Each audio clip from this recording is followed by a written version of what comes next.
All right, it's another episode of Write Once, Read Many. This time for the final interlude of Arc 18. 18, it's kind of up in the air what it's called. Either 18.xyz as I called it, 18.I, 18.z, 18.zzz. For all my interludes, I do 18.noel or whatever. Yeah, 18.noel. It's too out of... It's gotten out of hand. So many interludes. I think the thing is that in the table of contents, Wildbow doesn't want to give it away, which I think is fair. And like the Brian interlude from before is called like Guy Who Had a Second Trigger Event. Yeah, I feel like you could just call it Brian, though. Well, I guess because he's alive. Yeah. Is why he doesn't want... Yeah, but... Well, we can find a way. yeah, I mean, I was literally this morning watching Star Wars Rebels again, like some of the scenes, and I was thinking, like, technically, you know for sure that some of these people escape because, like, this character is in the original movies or whatever, but, like, I don't know. I think it all works, even knowing, like, where it's going or whatever. Oops. Yeah. I mean, there's definitely characters, because, I don't know, especially in fantasy, high sci-fi fantasy, it's like, sure, this could be saying that this character is alive or never dies or whatever, but you don't really know. You never know. Hi, Vale. Hi, Greg. Hello. Also, like, you can do chapters that are flashback chapters for characters who are dead. That is a thing that I think it does happen in Ward, if I'm remembering right. So yeah, I believe so. Yeah. But the audience participation reminder. The question is, what do you think your ransack build would be? And we will be sort of going through a little section in the bonus where we talk about ransack, and I'll more or less explain the game to Victoria based on the PowerPoint that Wildbow had made, which if you're listening live, I just posted that in the Discord in the general channel so that you can look at that. And if you are not listening live or you're not on the Discord, you can go to the Parahumans Wiki ransack page, and unless that's gone now, then they'll have the link to the PowerPoint as a doc. So, yeah. Very nice. I guess Vale also posted the link to the ransack in the audience participation answer because he thought it was fun that it exists, not to do anything with it as a part of the answer, and completely made stuff up for the game answer based on what he had thought would be what the game would be like rather than reading it, apparently. So, noted.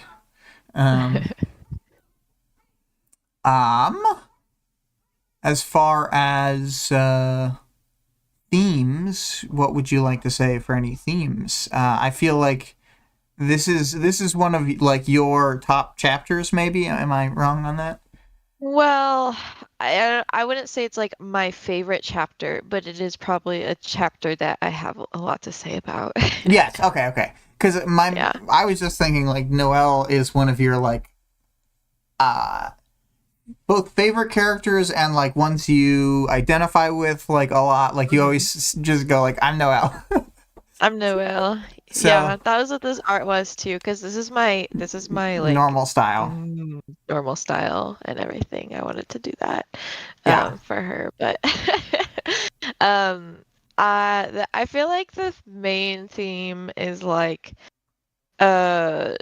trauma / mental illness / eating disorder / addiction as a parasite, which I feel like is, I don't know. I mean, it obviously like comes up in the rest of the book and everything, but it's like very explicit here, and it's like a huge 1-to-1. It isn't in metaphor form in this chapter. Like Noelle is explicitly thinking about it, rather than how it usually is with Taylor or whatever. She Well, doesn't. she's thinking around it still. Hmm. She's kind of like Victoria Dallining the thoughts. Yeah. Phil said Vic is a pro gamer. Got it. Yeah, I'm just like Noelle because we're super super good at League of Legends, me and Noelle. Yep, total god gamer. Yeah. Ugh. That was all I really had for themes. I mean, I feel like a lot of it is like aside from that is more like relational stuff like between her and Kraus or whatever rather than any themes. Do you have anything? Um, hmm. I I don't know if it's a theme exactly, but like this thing where the power feeds you memories, like I don't know if I'm not sure if we've seen it before, but we will see it again. Like it is something that happens to parahumans as they like Hmm. get pretty deep in it, you know? Yeah, I mean it's exactly like the way that we see it with her is more it comes off more like a reflection of what the Sea Mark was doing. Yeah, yeah, it does, but we'll see other people experience this thing where like the power is trying to either get them to do something or communicate with them or give them treats by like showing them different memories. Little treats. Little treats. Um, so you know, that's I don't know what to call that, but I think that that's Hmm. worth calling out in the themes section, I guess. Sure.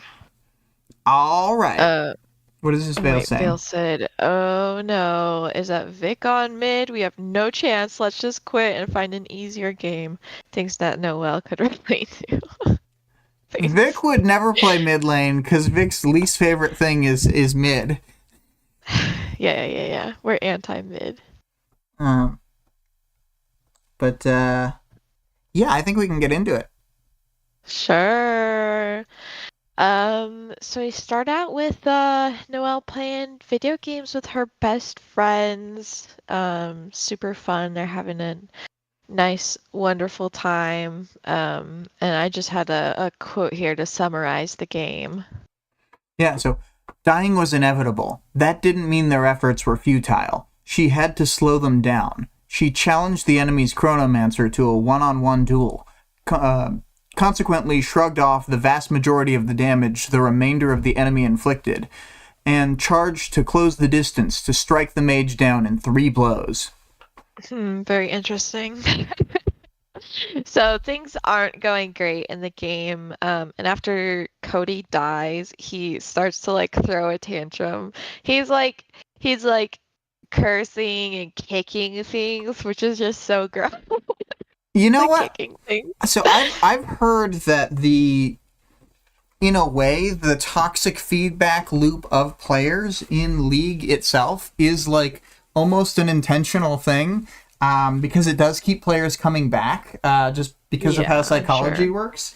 And I was thinking, like, reading this, like, it's almost like the death timer, aside from being an in game thing, is a like time for them to like vent their little tantrum out and then they're ready to play again by the time. Hmm. You know what I mean? Yeah. Yeah. You can like finish your raging. Yeah, it's rage So time. but Noelle says it's not rage time, it's strategizing time.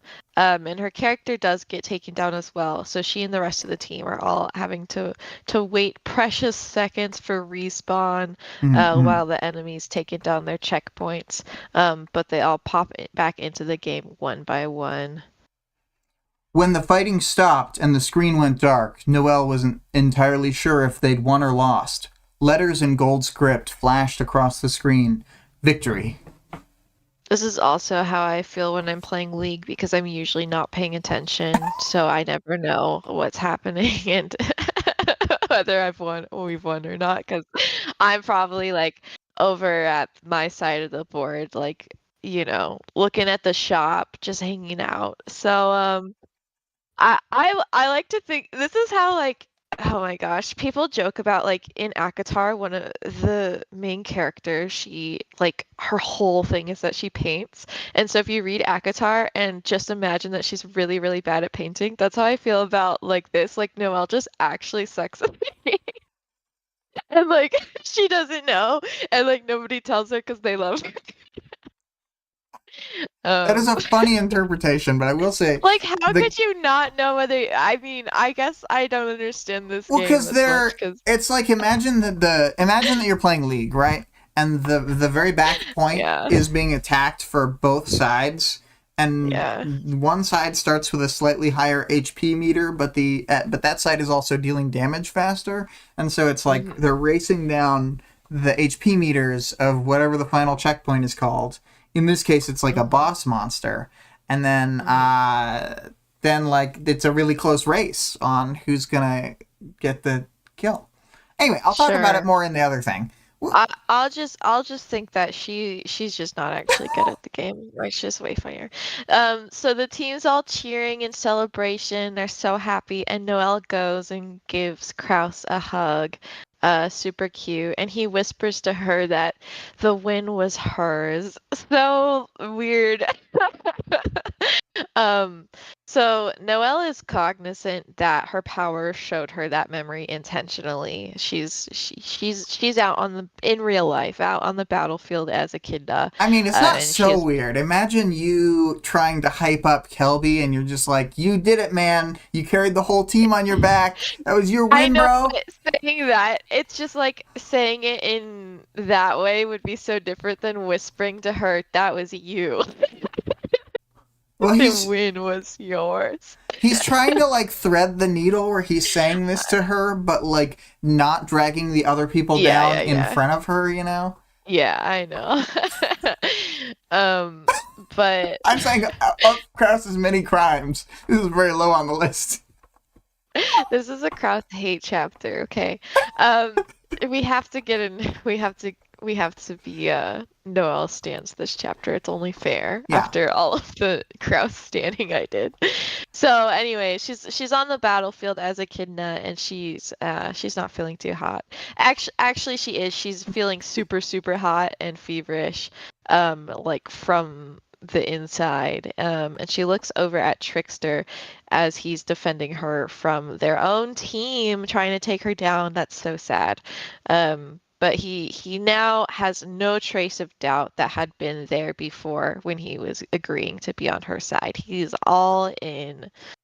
So she pushes back on what her power is trying to communicate with that memory. She's like, these two victories don't even compare, which I do like to think that she's like the what is she saying? I like to think that the gaming victory that was just so elite that this one could not even come close. That's basically right. I mean, she's saying I that feel like the that's what she's gaming saying. victory was so like that was her ultimate moment. Like Yeah. maybe ever, because remember that was how they qualified for the Yeah, yeah, nationals. yeah. That was the qualifiers. Yeah. So like that's maybe her ultimate moment, and then for like the comparable like, oh, I'm a gross blob, and like I And I'm guess killing Kraus is people. here, and like I'm using my like monster tongue to slurp people so I can torture them. What a great Dude, victory! there's so much slurping this chapter. I had to stop saying every time it happened. So she's got like Regent like halfway in her right now, and he's just like I didn't include it, but he is being funny and Regency while he's doing this. I gotta say But the original audiobook, a really great voice acting. I had listened to the newer one. I listened to both of them all the way through, but when I was listening mhm. to the newer one first, I did stop at the point when the Regent line got said because it's like the cadence of this isn't funny at all. You need Oh my comedy gosh, cadence. And so yeah. I listened to the other chapter, and then I went back to Did they got it in the other chapter? yeah. The comedy cadence in Yeah, the original is very good. I actually want yeah. to go to that line real quick. Uh, Oh yeah, okay. When you make my clone, do you think you can give him a goatee? Like, he's like panting for breath and still doing the bit. I mean, I I don't know. love I don't Regent even so think I did much. it very good. It's just that like the guy in the audiobook did it good. Yeah, yeah. So she's like trying to pull him into her body and he's yelling at Bitch to run. And Trickster's having trouble getting a grasp of Bitch with his power. There's just not like anyone to swap her with. Um, so Noelle's working on building some clones inside her body, but she has to time it out right to limit the deformities. It like otherwise they'll have extra mass or not enough mass or whatever. So she bombs out some clones Good to thing help she's got take that down. speed run gamer timer I know, timing. I mean, right? She bombs out some clones to help take down or swap Bitch with. But luckily Tecton uses his power to throw dust in the air. I just was like, he's just like pocket sanding this whole chapter, it's which really I do that think part it's is really funny, funny. but I will say there was a moment where I was like listening to the descriptions of Tecton fighting, and I was like, God damn, he just normally doesn't get the chance to go all out. Like, Yeah, I like wrote multiple times that Tecton is kicking ass, so we'll get to those. Also, Greg said Regent confirmed nerd.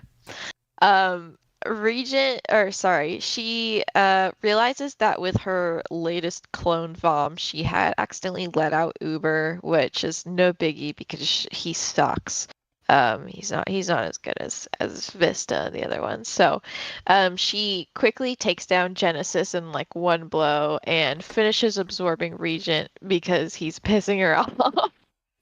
She literally is like, "Oh, I can't wait to murder him after this." yeah, yeah. I think that it's like Tattletale, then Regent, then Skitter. Like that's the order, and the other three Yeah, are incidental. yeah. And I have a quote here. Yeah.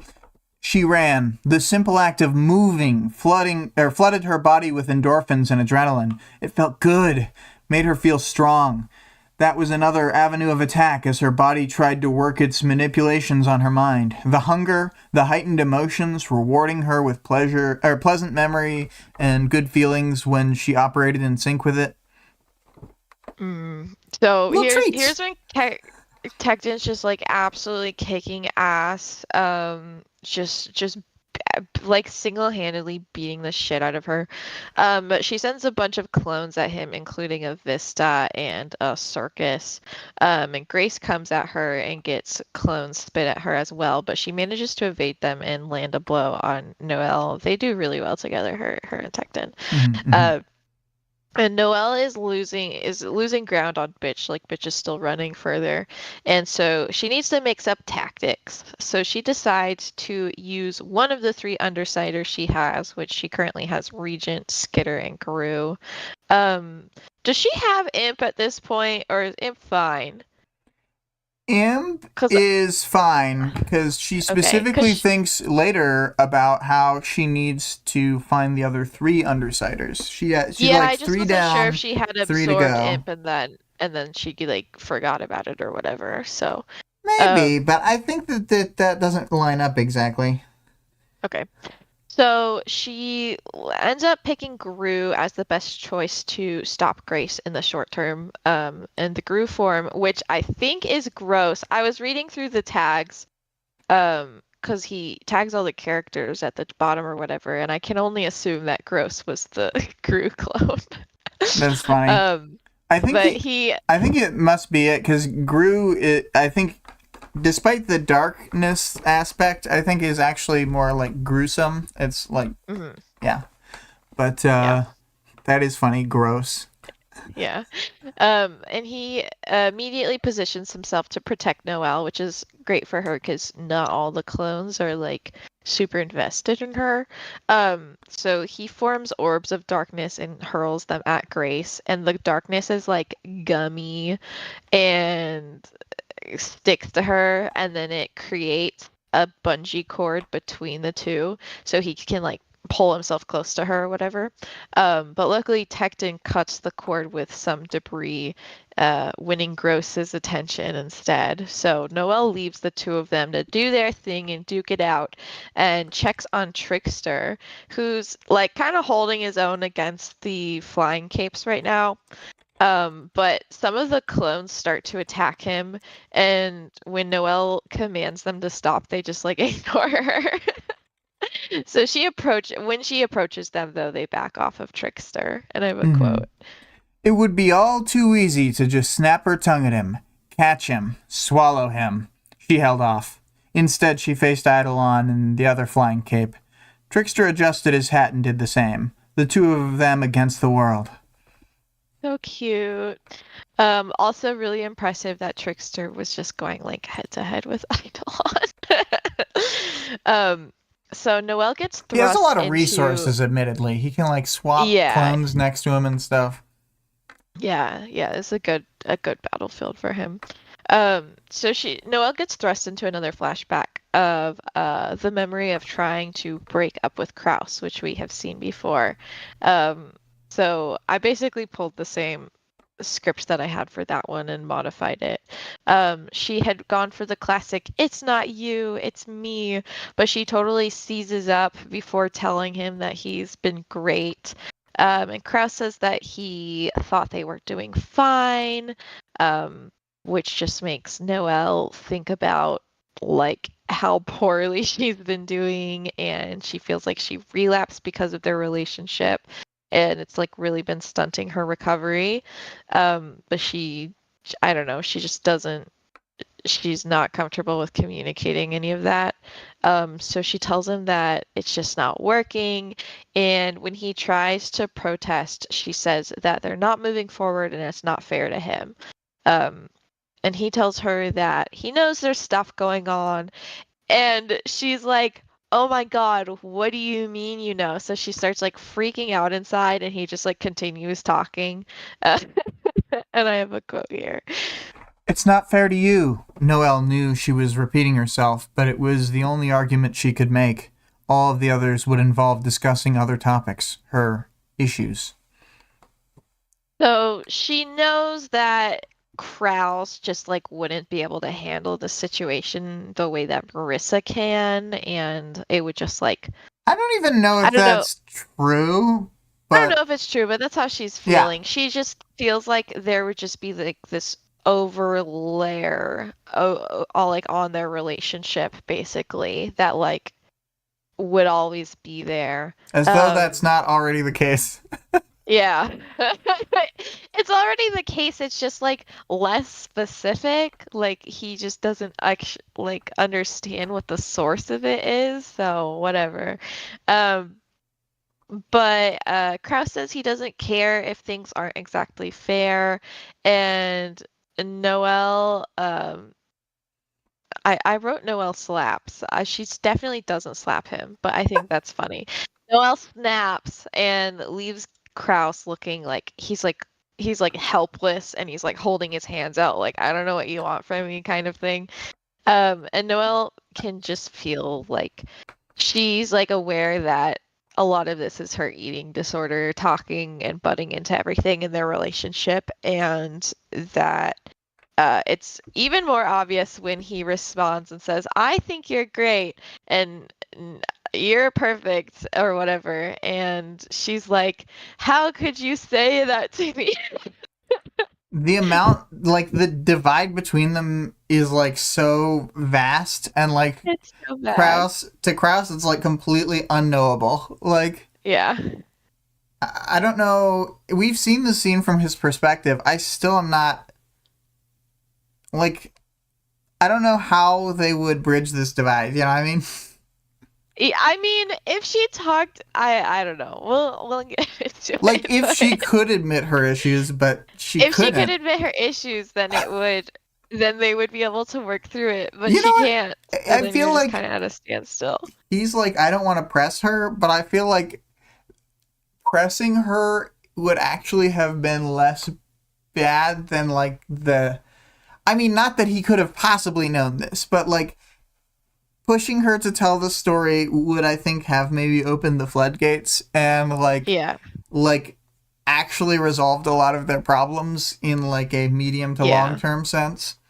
Yeah, I agree. But it's like how you can really never know on like Krause's side of things, like whether like continuing to like push or whatever is the right thing to do in this kind of situation, you know. It's like it really just depends on the person and like case by case and everything. Yeah. Yeah.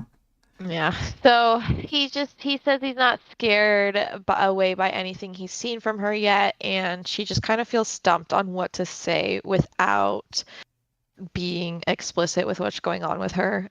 So she just says bluntly that she doesn't think that they should date. And Krause says that he'll agree to this if she can look him in the eyes and say it.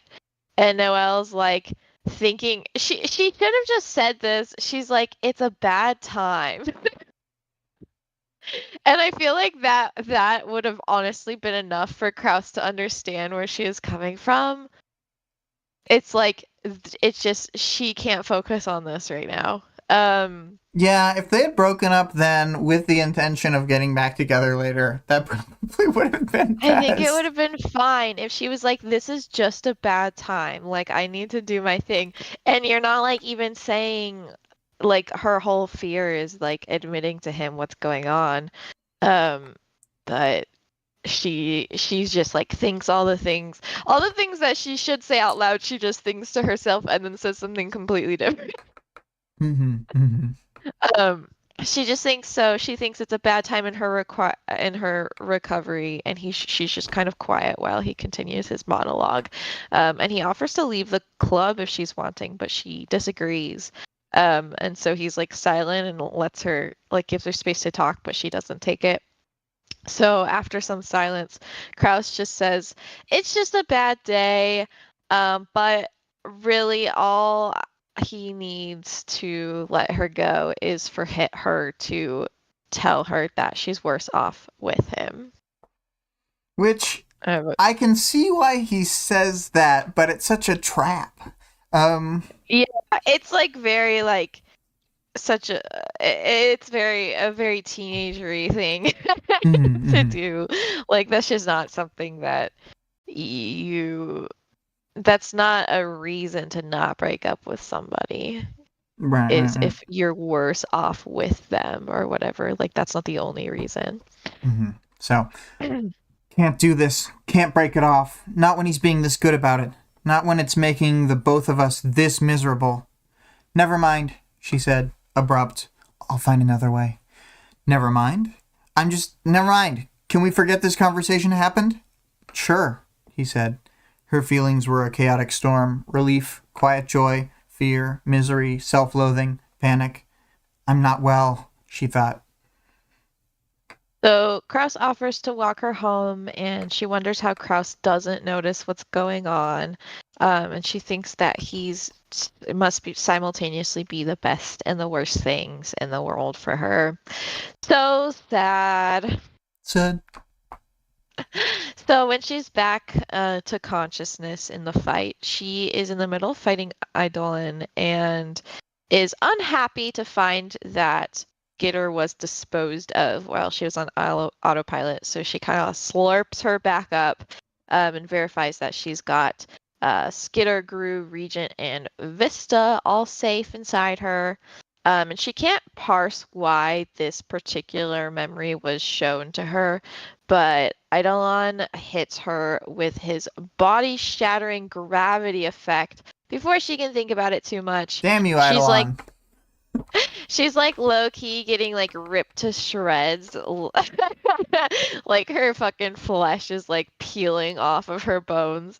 By I need that flesh. Gravity. And but suddenly he drops from the sky. He was taken down a Regent clone, which I think is Vizier. How do you say Vizier, that? Yeah. It's like Vizier, what Jafar is. Yeah, that's what I thought. But also, like, this is, again, more evidence that Regent's power, just the basic one, not the control one, is still awesome. Vale said, I can forget that any conversations happened. It's my secret superpower, forgetting things. So you're the like Does it protagonist happen of on the command or is it sphere. random though? That's the At the end of sphere, they're um like, that's why we can survive. We have the power to forget. And somehow yes. I think they use the sphere to imagine themselves forgetting, which then happens. Anyway, Oh my God. So Grace and Tecton just start kicking ass again. I won't go into it, but they're doing a good job. They're landing a lot of hits. And things are not going well for Noelle. When Trickster finally teleports out Eidolon. So he and Eidolon duke it out while Noelle reminisces on their love story, and she realizes that the resentment she's been feeling towards Kraus since the Bad Vial incident has been like totally misplaced. Um, because she had actually heard and known, like while she was like going in and out of consciousness, that they are not supposed to take the vials when they're not doing well psychologically, and that the day the Seamerg had been, um, sorry, and during that day, the Seamerg had just been showing her all the visions of her worst days and the lowest points in her eating disorder. She'd like been conscientious that all of this had been happening and she still decided to do it. So I don't her thought know. is something like, wow, maybe I shouldn't have blamed him so much when multiple people can be at fault for the same. Yeah, yeah. It's like she's like, I had the exact same information he had about the situation. He was just the one who told me to do it, and then I also did it. Yeah, yeah. um, yeah. Bill said, it works at random, much like Im's power. If I focus on it, it stops working. But if I don't think think about it, I forget so easily. So it wouldn't work in this situation because Noel had told you that you need to forget it, so you would never forget it. I get it. Hmm. Um, so the human-ish she human-ish shields Kraus from an Eidolon attack She and body blocks the basically attack. yeah. She basically gets insta-skeletoned, and I think that's really funny. Krauts would have hella died. But it's fine. She's a super fast healer. But the attacks are worse and worse. She gets like hit by, I think, like 3 or 4 of the orbs, and she describes the pain as transcendent, but they are still not enough to kill her. And on the 4th impact, she finally topples. So she and Trickster are not in a good spot. They're both like prone on the ground. Her other half I mean, hated him, and she was realizing just how much her monstrous body had been influencing her without her knowledge.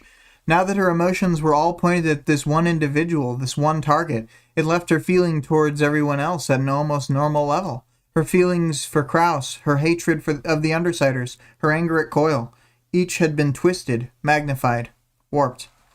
hmm hmm So while they're down, Trickster apologizes to her, but Noelle's like, I don't give a shit about you right now, Trickster. All she cares about is Eidolon. And she, like, for the first time, her rage transforms in like an actual urge to kill. Which even though she like wants to kill the Undersiders, it's more that she wants them dead, not that she like wants to kill them, at least from her perspective. You know, Um, most parahumans generally have a like instinctual hatred for idols. So, yeah, yeah, it's like it's built into them. Um, she's looking at him and she's just like, oh, he's just so ugly. like his mask is still on and she's still saying the shit. She's like, I can tell he's ugly under there. He's got dad bod. Um, but she knows that the like the urge to kill that she's feeling is her power talking, and she decides to give into it, and she tells it that it can take over again on the condition that she gets a nice memory and Trickster is safe.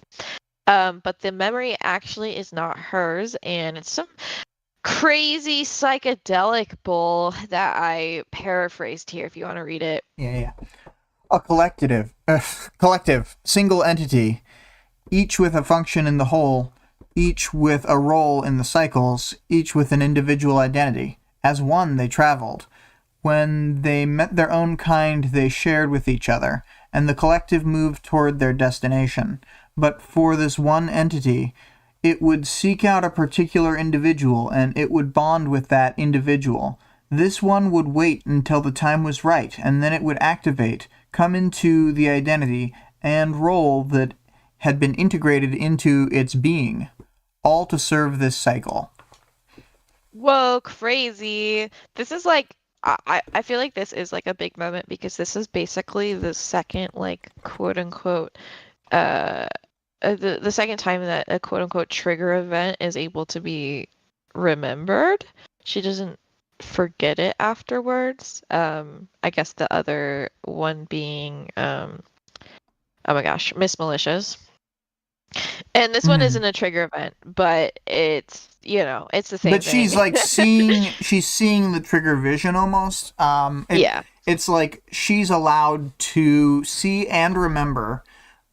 Since it's not a trigger event, maybe that's why she remembers, and because she's so close to the power. And I wonder if this is her own memory of one of the visions she saw during her trigger event. Oh, that could totally be it, where Yeah. it was erased, but it can be unlocked. Because we'll see in a much later thing that Tattletale keeps having a memory block that she can like actively think her way past, but only when like Charlotte is like, you parahumans keep forgetting this shit. Why do you guys keep forgetting? I handed you a paper with this information, and then she's like, "No, you didn't." And then she looks at the paper. Oh my gosh! Yeah, so she's funny. like, "Oh, oh fuck." Something weird's going on here." Yeah. So when Noelle comes to, she's kind of gathered from the vision that she was not the one who was supposed to receive the powers at all. They had been predestined for someone else and had just been like even further messed up by taking only half a dose. And in the wake of the memory, she's got 2 copies of Trickster, 1 Skitter, 1 Gru, 1 Regent, 2 Graces, and possibly a Tecton. And she is recovering from some severe wounds. And Eidolon is on his knees in front of her, covered in bile and blood. So she's pretty much taking him down while she was out of it. He's like having a crisis over why his plan to get super swole well powers during the fight isn't working. And she's like, can you like stop talking and just let me go? And she reminds him that once she gets all 5 Undersiders, she'll give herself up. Like, they don't need to be doing this fight. So Eidolon takes his wristband and calls in reinforcements and directs them to just deal with the clones and to not engage Echidna. And this is the first time Noelle is hearing the name. So she turns to run to find the rest of the Undersiders, and she leaves Eidolon and Trickster behind. And she can sniff out Tattletale and Bitch at Coil's base. So she spits out some vistas to help her get inside. They kind of like she does like a weird crazy maneuver where they like make the door really big, but there's all this shit in the way, and so she just moves her body through it, like basically like absorbs it and then unabsorbs it. Like passing through it, which is I don't know. Let me see. Funny. I'll look at it and we'll sort of talk about it in a minute. I don't remember quite how it happened. It's nasty. She's like, I don't know. It's like, to me, it's like a weird seeky animal. Like, You know how sometimes they'll like eat sand and it'll like immediately come out the back of their body? Yeah, pretty It's like gross. that. She's like filtering through it. Um, Bitch is here on the ground floor with 7 of her dogs. So that was crazy. And Tattletale's up on the catwalk. And she can I smell don't think that's a members Vista of. power. I think she's just like able to grossly slurp her body. Yeah, she uses the Vista power, but then she also slurps her body. Okay, got it. She like makes the doorway bigger, but then she doesn't walk over all of the bramble and stuff. She just goes through it. Yeah, moving through it as though she were a thick fluid. Even her bones dissolved when needed. Yummy! Yummy, yummy. No bones. Yeah. So she can smell the members of the Protectorate and wards moving towards her, like me towards the building, I guess. And she thinks that she has passed the point of no return. No shit, Noelle. What do you mean? Like Wait, it's been. the gross is grace. That's what it is. No, it can't be. Yeah, grace is gotta be gross. Yeah, but then which one is Gru is Gru? abhorror. Well, whatever. I like Gru and Gross better. I think that's funny. Cause Grace isn't like it's like not synonymous or an antonym to gross. Like I know that the words sound Is similar, but trickster charlatan? I think that's right? And I think that scurry is I skitter think that can control rats. mhm. What is temblor? What spell it? Temblor. Temblor. Temblor is an earthquake, so that's Tecton. Ah. Okay. Got it. They're so funny If though. I knew words better. No. That's what I was like Googling all the words and then like trying to match them up with everybody. Gotcha. Very good. So, yeah, she's like here and she's like, I'm past the point of no return. And I'm like, we're way fucking past that. All right. And Tattletale eggs her on and tells her to do her worst. And that's the end of the chapter. Oh, Tattletale. Mm-hmm. My favorite character, my second favorite character overall, but my favorite Uh-huh. main character from this book. So Um, good. She's good. She's like, do your worst. yeah. Like, what are you doing? Yeah. She's not even gonna try to. She's not even gonna like do her normal thing where she like tries to convince people to not kill her. Well, she's trying to bait her. Yeah, I know. Do you have any final chapter thoughts? This one's really good. It sort of gives us a format for something we'll see multiple other times in the future of like characters losing their minds. Mhm. Like really like not the way that you usually see it, I guess, in media, like just this super specific like way that it happens in parahumans. Yeah, like getting taken over by the power and stuff. And like the memory Yeah. communications and stuff. hmm So, Yeah, um, it's a good chapter. I like that. I like that the flashbacks are a part of the main story. Like they're not even necessarily flashbacks. It's like actually what Noelle is experiencing. Like that's mhm. my favorite way that we'll do like a time skip kind of thing during interlude chapters, is if it's more like embedded in the actual like Yeah, what's like the taking place in Lisa one of the one. stories.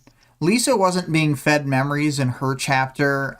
She was just like we were seeing that as the audience, but I didn't get the impression she was thinking about like, oh, what led me to here.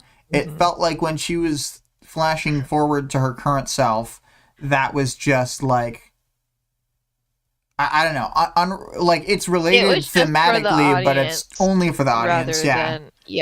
rather than like built into the story. And I mean I like it a lot when it's built into the story because it's more natural and you're like experiencing it with the character.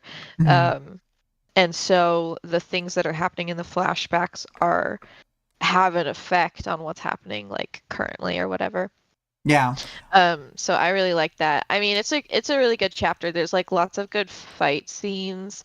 Like I said, Tecton and Grace are really kicking ass this whole time. It's good. Even Like though they get taken sometimes, down. yeah, sometimes I feel like some of the characters who are supposed to be badasses basically don't get like enough of a time for you to really feel like it's actually true. But like these Mhm. guys are like powering down like multiple like clone Yeah. waves and stuff, and like at certain points it's just the two of them fighting. It seems like. Yeah, Um, yeah, it does super seems like it. And like they're her main focus a lot of the time is like every time she's like spitting out clones is to deal with them and stuff. and like another Um, thing you got to think of is like Grace was just being suffocated to death by Eidolon like a couple minutes ago. yeah. Thanks for not going too hot, okay? Um, yeah, I think the fighting's really cool. I mean, I think that Noelle's character voice is really strong.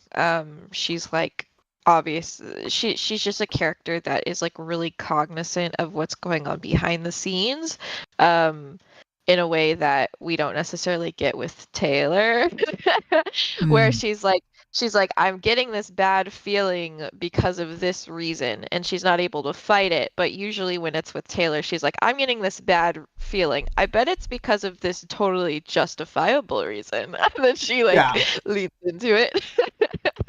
yeah, yeah.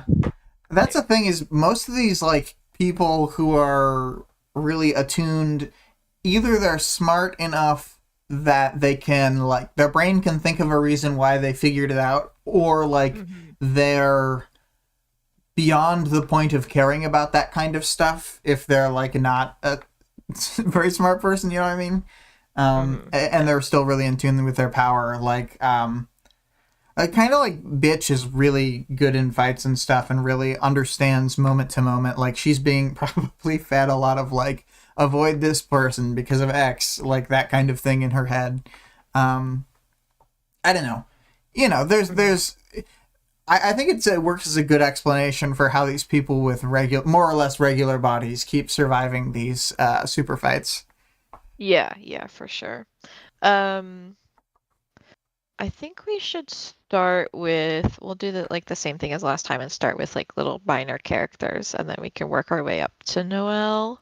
Oh, I kind of wanted to talk about the arc stuff slash end of arc. We could talk about it Oh, after the sure. characters if you want, but I was just thinking like the main things I wanted to highlight were again like there were just so many interludes in this one. There are 8 normal Mhm. chapter or no, maybe that's got to be wrong. Look at the table of contents. There's hella interludes. No, there are only that was right. There's only 8 normal chapters and there's 5 interludes. So it's like Mhm. a 5 to 8 ratio. Pretty crazy. Yeah. And the interludes tended to be longer, so it's closer to like a half and half split.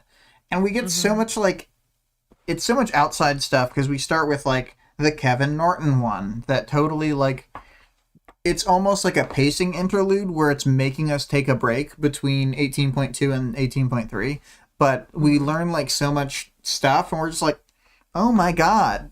So like Scion's just a dipshit? He's just like a dummy? Um and then yes. Uh and then The answer is yes, he doesn't know how to do things himself. we get the Crusader interlude, which it's kind of like, "Get me back to Taylor, you bastard." You get the jest, but I mean, it opens up a lot. I feel like the conversation, the stuff you learn from the teacher's aide uh, in Cambridge or whatever, Yeah. he tells us like a bunch of information that I think is like just incorporated into my like the way I think about this stuff to the point where Mhm. it's just like it's almost hard to tell how important it is without like stopping a second to think about it.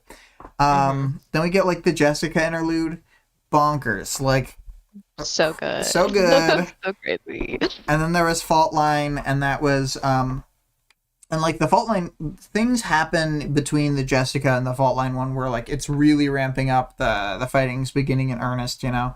Mm-hmm. And then it's just like, ha, you got tricked, you're not going to learn what's happening next. And then we get Yeah. thrown a little, we do learn tons of stuff obviously, but we get thrown a bone with Tattletale calling fault line,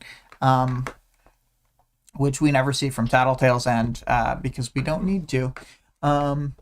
And then this. I just think it's Yeah. kind of like a showcase of all kinds of different shit.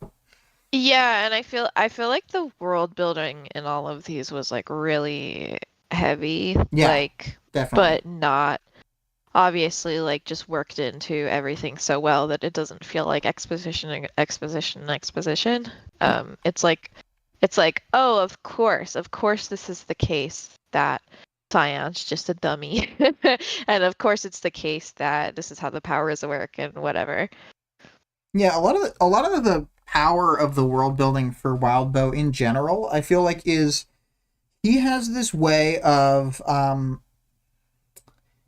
integrating new information that not only backfills perfectly, but it sort of like almost tricks you into thinking it was there all along, to the point where Yeah. like I don't know how intentional some of the stuff lining up was when he initially wrote it, how much he had thought out, but it like gets to the point where that doesn't matter because it all like slots in together really well. Hmm. So yeah, I don't know. I think it's again super impressive, especially like the more we learn about the powers and like their source. I just feel like um I mean, we talked about it forever ago, but like Taylor has all these thoughts in Arc One, of like, where is Long's fire coming from? Does he have to use Yeah. adrenaline to do this? And it's like, Yeah, and how does he not suffocate and that kind of stuff? it's just like you don't know it yet, but you're not thinking along the right lines, like at all.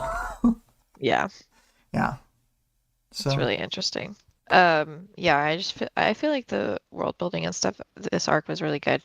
Um, yeah, even with like I mean, because interlude heavy is like kind of hard because you're like, where's Taylor? Like, why do I keep getting pulled apart from her? But I do feel like it's kind of like a good break right before like the 20 arcs start. I feel like those ones are so, you know what I mean. yeah, it's It's like like so the pacing is completely different. yeah, so next arc is like more of a straight through with a single major breakpoint with the Blasto interlude. So it's like Hmm. 3 chapters of setup, kind of, the Blasto interlude, 4 chapters of like main thing, and then we get like 2 interludes at the end that are like book wide denouement where we like, because it's like I think this is another of the split points. I've heard it argued many times to be different ways, but I think it sort of divides up. Like the first section is 1 through 8 or 9, depending on if you see 9 as being more of an epilogue or more of a like prologues to the next section. But then Hmm. either 9 or 10 through 14, and then 15 through 19. And then I think there's kind of a clean break, and 20 is definitely the start of the next thing. Although I've Yeah. heard many people argue like end on 20 for that section, and I'm kind of like, what? Yeah. You could like on in a novel way or whatever, but like I think that the story really changes right around there and like the pacing and everything would Yeah, feel. because that's what I feel like is that there's like this pacing was super like ramped up. Like, if you remember the previous things, there's the interlude arc ish of the second half of 11, where there's 8 in a row for the different members of the Slaughterhouse Nine. Hmm. But then like there's only in 12, 13, and 14 there's only one arc that's broken up. The Aisha chapter is partway into arc 13, and it was a bonus Hmm. interlude, but like the rest of it's like just straight through story. 15 introduces Um, us to the like million interludes format. Mm-hmm. I think about every day that when I was listening to the Slaughterhouse 9 arc, Mhm. interlude or whatever, that I had scrolled down and seen a YouTube comment where somebody was like, I don't want to listen to this. Can I just skip it? Like, will the story still make sense? And I was like, so mortified that somebody would say such a thing and suggest such a thing. Yeah. Well, it's like They were like, I want to get back with Taylor. Can I just skip it? I convinced my aunt to read part of this book, which I really don't think she got a lot out of it. And sadly, it was one of those like, oh man, the reason you say shallow stuff about like TV and books and stuff is because like you don't have a lot of media literacy, even though Yeah. like you're a full adult, like at the it was like Yeah. shocking to me to realize like you're only reading this on a surface level and you're not really getting a lot out of it. Yeah. Yeah. But I was trying to find the chapter whatever for the scene like the trickster is the Kraus and Noel breakup scene. And so I mm, like had looked up a quote or whatever, and I was scrolling through the like Google search results, and one of the like little previews said something like, Worm is so bad. I hate that all the characters just do things and then like justify their bad decisions. I was like, I gotta get that was really funny. it was some blog post about it on like a gaming forum, and I was like, oh my God, What I can't read this right now. I have Um, totally realized that there's like there's like a major divide in the way that I hear people talk about other people, where it's like some people understand the fact that like most of the things we do first and think about second, and then like a big chunk of people, even who are like that, think that basically everything humans do is a decision and that you can always make good decisions and bad decisions essentially. And like I yeah, just don't see the world that way. Like yeah, again, I think most of the stuff we do first and we figure out after the fact why we think like we did why it. you did it. Yeah, yeah, like what was happening subconsciously or whatever excuse. Because Because like most most you did there's like a enough. first layer, like a top layer where you think about a situation and you'll probably imagine yourself having the motivation that you thought up after the fact at the start of it, which Hmm.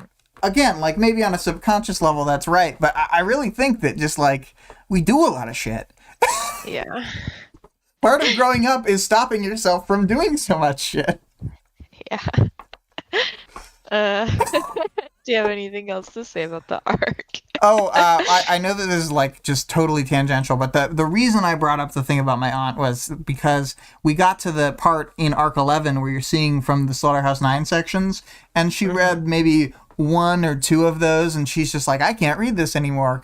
Could you like summarize it for me? So I was like trying to write up summaries for her, and then I didn't Uh-huh. want to because like I could just tell that she wasn't like getting stuff. And at the start of things, she was like, "Why would we listen to supplementary material? It's like I get this story. It's really obvious." Supplementary? Because I had wanted to listen to like a Oh, little okay, We've okay. Got I Worm and thought you were stuff. saying that the interlude arc was No, no, no, no. supplementary. No, no, no, no. Like I was wanting to listen to side like the a little bit of the We've Got Worm episodes, like portions Yeah, of them, depending, because I'm like, she's not going to be able to follow this story probably, honestly. yeah. And then it turned out, despite her incredulity, that she did ask me for many clarifications throughout the.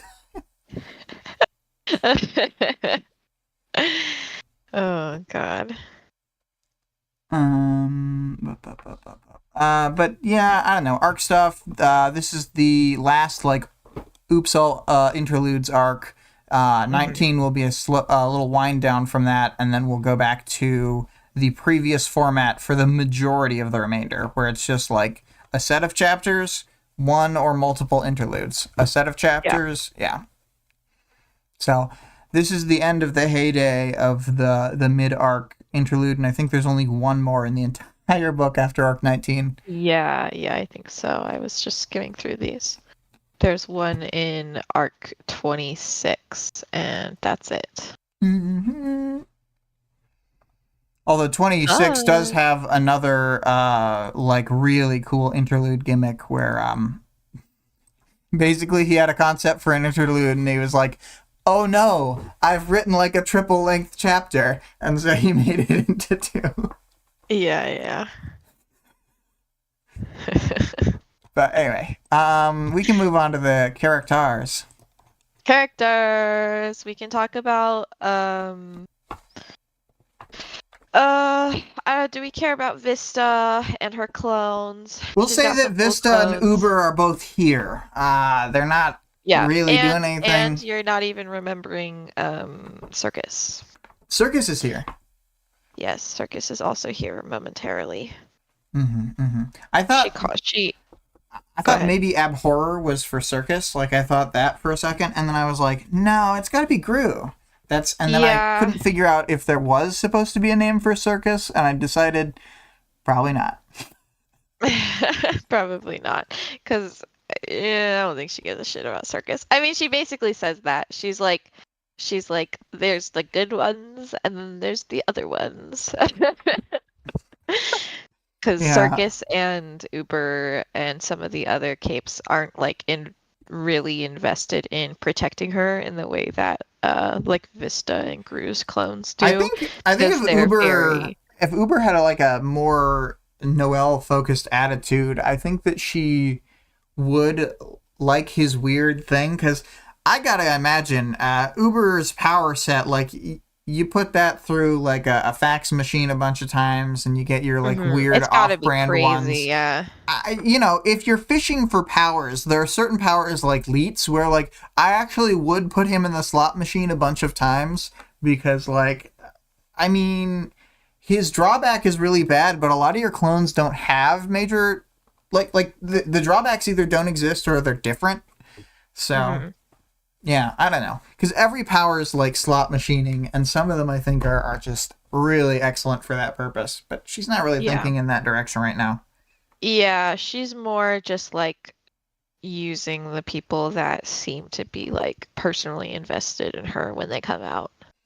Well, I think that's more helpful because she doesn't need to give orders 90% of the time to those ones. And so it just like frees her up to have more and more assets that she's not focused on. Yeah. And Um, I thought about it. She really does specifically like focus on the situation in ways where it's like she uses what she has currently. She doesn't think like what can I maybe get. She's like concrete in like what do I have now. yeah, I agree. She's not a very different type of strategist than a Taylor. Mm-hmm.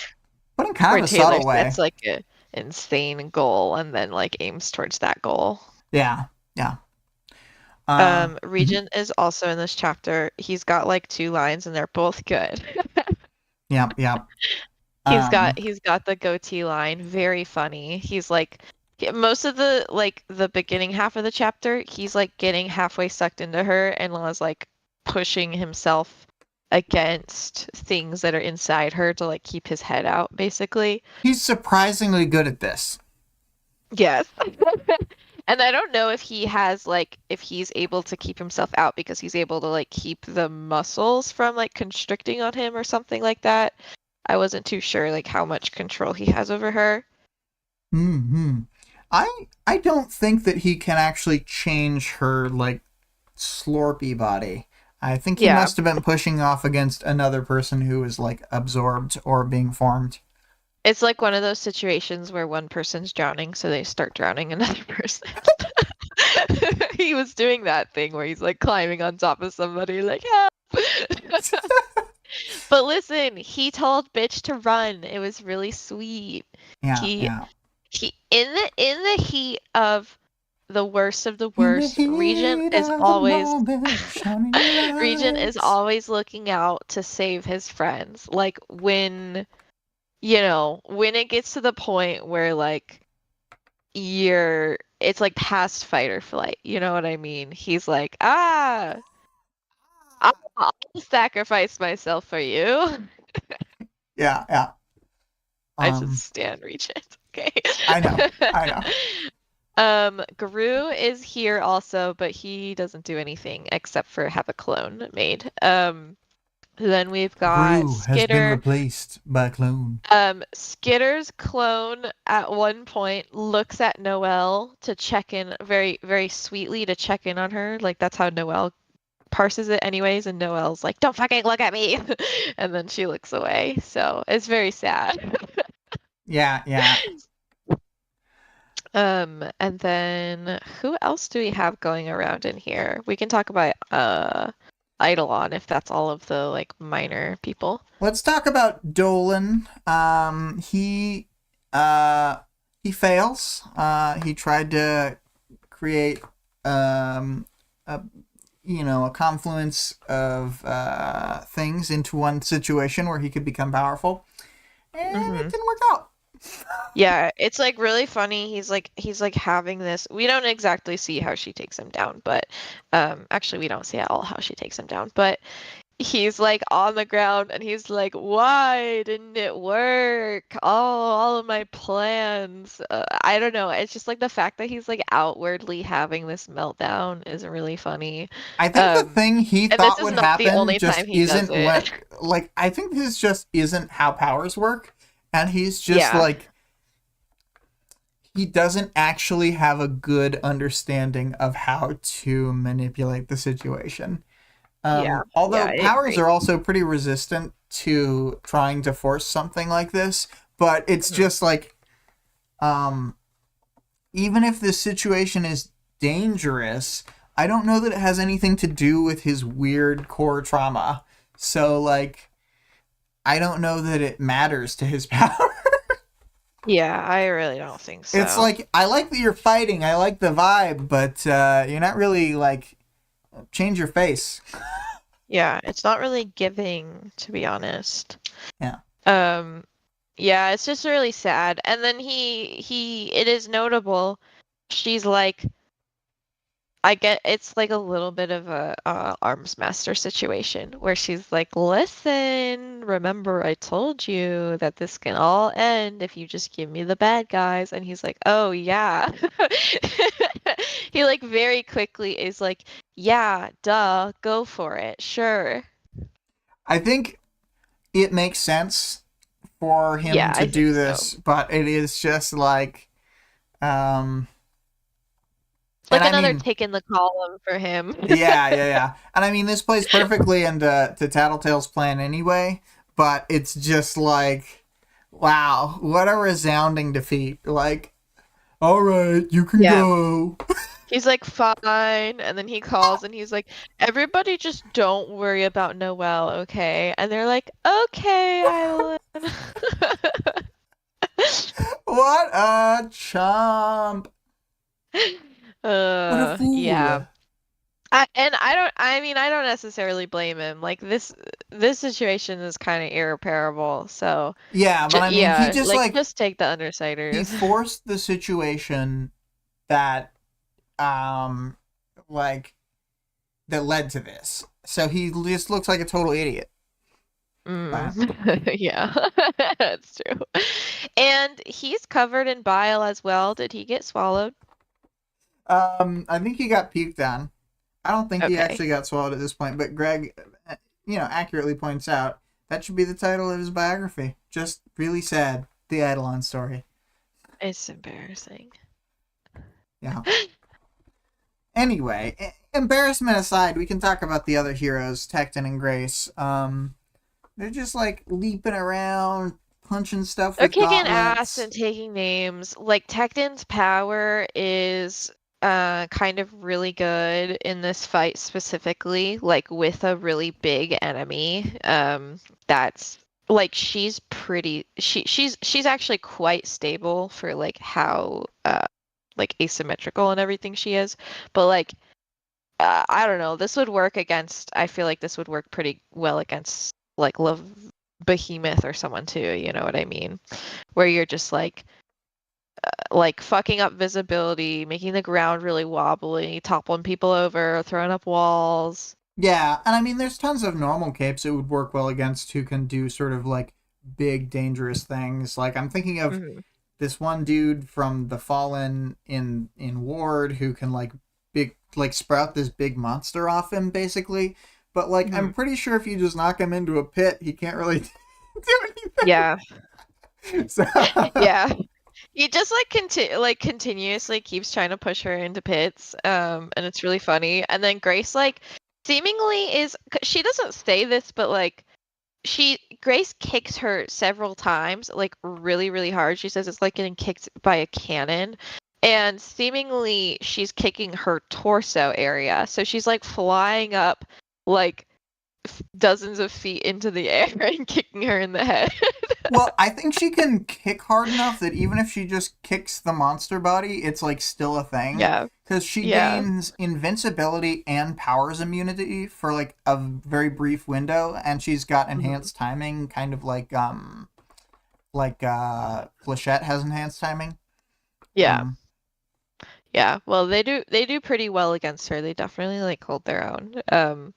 When like the clones aren't involved. If there were no clones involved, they could have definitely taken her down well, themselves. one of the things I was gonna say is like Noella attempts to puke at Grace to stop her from advancing, or to like knock her over, whatever.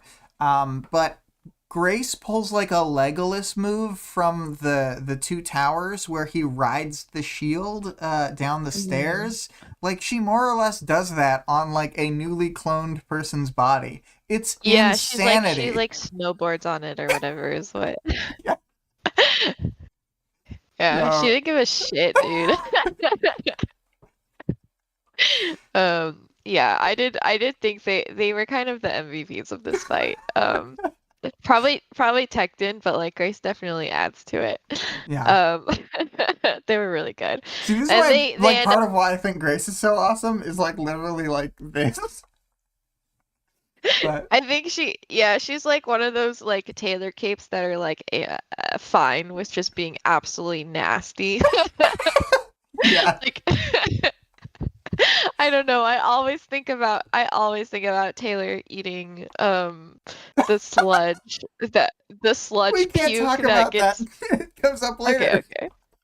I'm sorry. It's also puke related and Taylor doesn't give a shit. She just That's eats true. it. Yeah, no, you're right. And Taylor I is guess like Grace hardcore. I don't even know if Grace would do that. Like, I don't think Grace would do it. If it was anything except for eating it, she would though. yeah, she'd slide on it. Yeah, they were great. They both get got at the end though, so we'll see how that goes. Yeah. Well, this is their Like, moment. Like, you know, when Taylor stabs Leviathan with the halberd. I was thinking about uh-huh. that this morning, and just thinking about like she melee 1v1s Leviathan. Yeah. It's just insane. Yeah. Okay, who's next? Who's more important than Mm, those two? okay, so we should finish off anybody in the present and then talk about all the characters in the Computers Club in the flashback. Yeah, yeah, yeah. I think we might have covered Tattletale everybody. is there for one scene, Yeah, and so is Bitch, and they don't do anything except wait for Noelle to attack them. they're lying in wait. Yeah. I don't really think we have other people we need to talk. This is like a surprisingly low characters chapter for Yeah, how it's gonna much be is going on. mostly Trickster and Noelle Yeah. as far as like character moments go. Okay, so let's skip to the computer club people from the minorist to the majorist. Oliver is the minorist. Oliver and Cody, they're sitting with Kraus. They do nothing. Mhm. They cheer. Mhm. There we go. Mhm. Um, Mm. in my finest hour, they were there, basking in my glory. um, uh, then I guess Cody, because he's barely there. You know, Cody's got the rage moment. We need Dude, that for Cody's flavor. raging, and I feel like it just is like another thing. Like, okay, Cody actually just genuinely sucked. Well, that's another Because thing. Like, why you wouldn't want him on the team is because like you're gonna lose a lot. yeah. Yeah, if he's raging because I mean, and it sounded like he got back in the game when Noelle told him to, but she was having to pay attention to his countdown timer while she wasn't having to pay attention to anyone else's countdown timer except for his, so that she could tell him when to go, Yeah, because because he was too busy flipping out. everybody else, she was timing the timer so she could do like, one of those, like the math brain lady from the memes. She's got Hmm. this Hmm. the equations going on in her mind. But you were right with Cody. It's specifically like, okay, I need to tell him right as he spawns to go fight. Yeah, yeah, and he's like kicking thing. I think he kicks the computer. Is that right? I don't know. Well, maybe, let's see. Because I was like, dude, Cody. he might have just kicked something. But for some reason I had imagined it to be his computer, and it might have just been in my imagination. Yeah, it's then Cody fell, with Luke falling shortly after. Skip a couple paragraphs. Fuck! Fuck, fuck, fuck! Cody was shouting. He kicked something. Yeah, it doesn't say his He computer, kicked but something. something. Yeah. Okay. Yeah. It's just like, come on, dude. No one else is freaking out. And I don't know. Noelle doesn't really think anything of it. She's not like Kraus, where she's like, Cody fucking sucks and I wish he'd die. But, that's what I'd be thinking. I'd be like, can you literally not? Like, we're in the middle of something. Yeah, yeah. I mean, Kind of a it seems distraction. like, yeah, it doesn't seem like Cody did like particularly bad in the match either. It's just like a problem that he can't stay together when they're in the fight. Yeah, I mean, he's always losing his mind. Mm-hmm, mm-hmm. He didn't even need the Seamerg. She actually wasn't even doing anything to him. Cody? Never heard of him. No, she'd be like, "What, that guy? What do you mean? What do you mean he's trying to kill Kraus? That wasn't my plan." I feel like the C merg has like the ultimate like, we weren't even talking to you, Taylor energy. Yeah, yeah. Okay. Let's talk about our bestie, Kraus slash Trickster. Oh wait, we gotta hit the other minor Oh God, characters. who else is there? Marissa can keep a secret. There's Luke, who she barely thinks about. She thinks about Luke. Let me see if it's um fewer times, half as many times as Cody. It's 6 mentions. Cody gets 12. But she gives him some basic orders. He's able to just mostly do his own shit. Hmm. Um, but he's a shaman. That's his guy. Uh-huh. Anyway, moving on from the Luke, we move on to Jess, who is playing the boss monster. She's panicked, but does not fully die. And then I guess that's it. Now we can do Kraus. Kraus. Kraus, Kraus, Kraus, Kraus, Kraus. Kraus is all in. Oh, in the part where we talked about the chapter itself, I should have complimented the scene that we see from Noelle's perspective that we had previously seen from Krause's, because I do think that that is a major highlight. I think that it could easily come as a shock to a reader. Yeah, let's talk about Kraus and Noelle eh, together, and Okay. then we'll do Noelle and her power together, because I feel like those are two different things. Okay. Because this is like kind of focused on their relationship specifically, the Ye- whole everything that's happening with Kraus. Um, I feel like this makes it like this chapter makes it a lot more clear that Noelle is like really interested in Kraus. She says I love Kraus, or I'm in love with Kraus, or something like that. When she's like doing the breakup, she thinks it to herself, which I had not remembered her saying that. And I don't did Kraus say that about Noelle? Did he say that he loved her? I think he does say it. Okay. I can double check, but yeah, she says, well, it says in the text from the like whatever whatever point of view we're in. Noelle loved Mhm. Kraus. That, yeah, it's part of it, and Yeah. Yeah. So, and there's like no, I don't know. There's not it's really any ifs, not ands, or buts. yeah, it's not ambiguous. Like, and it does say later she loved and hated him, but it never Yeah. says she doubted it. It's like she simultaneously Yeah. loved and hated. Yeah, she like knows that she loves him and is interested in him as a partner. And I feel like that was not like super clear up till now because of the way she comes off. And like how like mixed up in her own stuff she is right now, and also like she fucking hates Kraus right now. Yeah. It's all your fault, Kraus. You made me like this. You made me. You made me. I what to say about them? It's like she like they have like this weird like right now it's definitely this weird toxic relationship where she simultaneously like doesn't care about him but is also like sacrificing herself to protect him, and then is also like I could just eat him, and then she's also like it's the two of us Consider against the this. world. I could just eat that guy. Did you ever think about Greg that? said Greg said Wildbow missed a real opportunity to have echidna clones of Ballistic. They'd be named Luke, etc.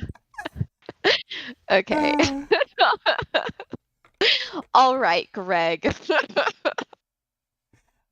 Okay, so I am almost done checking all the chapters. There is a part where he declares his love boldly for Noelle, but never at a point when she and he are in the same location. Yeah, So of course not. just to, have the only time anyone says love in these Arc 17 chapters, Cody and Kraus are in the thing and they're yelling at each other, and it's pretty much, but if it helps, you're doing it for you, I'm doing it for her, for Noelle, because I love that girl and she puts up with me, and I'll probably never find another person like that again, not in our world and not in this one. You're not capable of love, Cody said. It, oh my God, I forgot about that. Dude, it's so tragic. They both love each other. But I do feel like it just like this chapter like clears up things that like I think it's that thing where she's he can say it, but he's scared to say it to her. oh yeah, he could never say it to her. She would lose her freaking mind. You can't love me. She'd say, "You're not capable of love." It Oh turns my out she like god. also thinks he's a psychopath. She has like got the exact same opinion of Cody that Cody has of him, but she just Me and likes him. Cody do kind of a review every night where we download our feelings over a phone call. Can you even Yeah, yeah, believe yeah. this fucking guy? She's like, "Can you even believe that prank he did today?" And she's like swooning. Well, I like it Um, as an idea that she's dating him to get info to feed to Cody. yeah, yeah, yeah. That's what it is. Oh God. But I don't know. They're obviously in a really like bad toxic place right now. He's like, "I'll do anything for you," and Right now or always. she simultaneously like doesn't think of him as a person, but then is also coming to terms with the fact that like the negative emotions she's been feeling towards him have been being fed to her by her power and aren't necessarily all from herself. Like all the like resentment and blame and hate and everything. Um, it's very sad, very tragic. Yeah, it's weird because I do think that while she has a better read on Kraus in some ways than he does on her, like her misunderstanding of him is nearly as deep, I guess. Yeah, like I don't know. During their breakup scene, like the way that she responds to like where's the part where he's like I think you're great, and then she's like this is why he doesn't understand me, and I'm like that that's not He doesn't exactly what's understand that I'm happening. a Well, piece of shit. It's oh my god, it's the I think you should leave sketch where he just goes like, yeah, I used to be a real piece of shit. oh my God. You, you don't think I should hold the um baby because you think people can't change. You think that I'm still a piece of shit. she okay, here's what here's what it is. He says, oh man, is this where it is? she's like, "Oh, we don't do anything," but then she's not even thinking about that. That's the problem is she's like communicating something that's totally not what she means. Um, and then he is What's when the he's exact line that you're looking disputing, at? well, like that part is she's basically like we don't do anything, and then he's disputing that, but it doesn't work because she's not actually saying the argument that she has internally. Yeah, like the And so idea that there's they're like, stalled is what she says, but that's definitely yeah, which not is what she not means. even close to what she's feeling at all. Yeah. It's like just a reason that she can think of that doesn't have to do like blatantly with her eating disorder. And so when he disputes it, then it's like she like can't do anything because that's not actually what her argument is. And it's like there's just so much disconnect. Greg said Noelle's eating disorder was binging and purging sloppy steaks. Greg. I was specifically holding back from making a sloppy steaks joke, but I'm glad someone did. She was And like, I used to Hunting. eat a whole bunch of sloppy steaks and they'd kick us out. You know. It's so unacceptable. Um, so after that, then he's like, okay, so he's like, I know something's going on. And then she freaks out. And then she's like, oh, Marissa must have told him. But she clearly picks up on the fact that he doesn't actually know what's going on because she's like, he wouldn't be able to handle this. Like, he wouldn't be able to deal with this situation with grace, is essentially what she says. Which like you said, I don't even necessarily know if that's true. Like, I feel like he can I think if probably she handle could it. have found a way to tell him, like if she could have brought herself to tell him, then it literally Hmm. would have been fine from his end. I think he would have Hmm. been like, he's still like kind of a dumb piece of shit a little bit, but like Hmm. I, I just feel like he's so invested in the idea of Noelle that this would not even like be a thing for him. You know what I mean? Yeah, this is like, it's not even a huge deal in comparison to what I think he thinks it is, which is like a sexual assault trauma. Because I don't know. Because I think that that's what he thinks. Yeah, I agree with you. Yeah. Yeah, I think that I think he's confused. So he says, "I think you're fantastic if that counts for anything." This is after she said, okay, sorry, I'll just read the whole thing. Someone said a little while ago, Noel spoke without looking at Kraus, that I can't really forge a good relationship with others until I have a good relationship with myself. He says, "You don't?" He asked. I think you're fantastic, if that counts for anything. The word stung, nettled her, as if it personified his lack of understanding. She Oh said as boy. much. You don't know me. Like, I do like that she becomes like a super edgy teen. The you don't know me. just, yeah, it's Like I just get why she says so, that, but she sounds so middle school. you don't know me. And then he says, yeah, I don't. I want to get to know you more. And then she's like, oh my God, get away. Yeah. Starts freaking out. Oh, it's so tragic. Um, oh my gosh. I don't know. It like I don't blame Kraus for this like horrible conversation. Like I do not think that he approached it the right way, but then like seeing it from her perspective, there would have been no right way to come at it because it's like she's so disconnected from like what she's saying is so disconnected from what she's thinking and what she's feeling and everything. And she's like interpreting everything that he's saying from the viewpoint of her eating disorder. So it's just making everything worse. Yeah, and I think that she does not have the sort of she can't she there's another layer where she can't even like mental verbalize her eating disorder or whatever. Hmm. So it's like she has to distance herself from the thing she's trying to recover from to this like huge degree. So I think that's definitely part of why she doesn't bring it up because like if you can't even think it through the sentence, how are you going to Yeah. say it through? Yeah, she can't even think about it. which I guess we can. Do you have anything else specific to say about Kraus? Kraus is a ride or die. Yes, Kraus is my example for why sometimes actually You should give up. being a ride or die is bad. And people really venerate and lionize the idea of a ride or die, but you got to consider, like, if it's got to be a ride or die, then that usually means that they in some way have to break their own morals, so maybe that's a bad thing. It's I like a think if your girlfriend turns into a giant monster that's trying to kill a bunch of your former coworkers, then like maybe you should rethink things a little bit. Yeah, yeah. Is It all. depends on the Yeah. circumstances.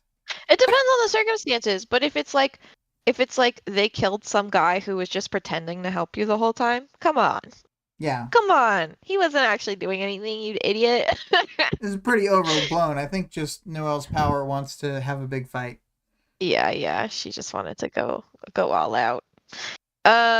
We can talk about Noelle and her power and her eating disorder, which are all the same. Yes, I did Because want her power to. is her eating disorder.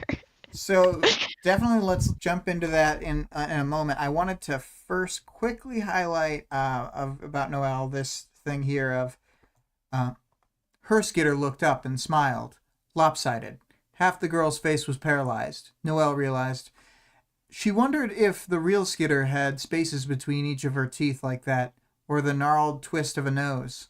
And my commentary was, to me, this part feels like it's a fleeting moment of clarity where Noelle is questioning her own distorted view of, like, the situation and of other people. Yeah. Yeah, it Um, is like an exasperated version of what she's feeling this whole time, which is that like this world isn't real. So like these people aren't real, even though they feel real or whatever. It's like the same thing with the clones where they're like, oh my gosh, like they sound real and they say real things and it feels real when you kill them, but they're not real. It's fine. yeah, yeah. But dive into power, do the thing. I don't know all to say about it. I was like, we can talk Bye, really in Vale. depth about by Vale about all of the parallels between her eating disorder and the power, but then I was like, do people like not care? I don't know. Like, do everybody probably already knows this? I don't know. I was having like I was like gonna mansplain to everybody Just mansplain about it. about eating disorders. Very common mansplaining topic, you know. Yeah, yeah. Um, this, because that's basically what's going on in this chapter is like a very like high and exaggerated overview of like eating disorders and the like eating disorder mindset, and I think like to some degree, like I said, like the addiction mindset and stuff. Um, li like the eating disorder acting as its own entity and as a parasite that you are choosing to give into when you're like in the depths of it. I don't know. It like I said before, I feel like I like don't want to make accusations or whatever, but I feel like Wildbow either did like a lot of research or this is like something that he's experienced in his life because it's like so specific. Mm.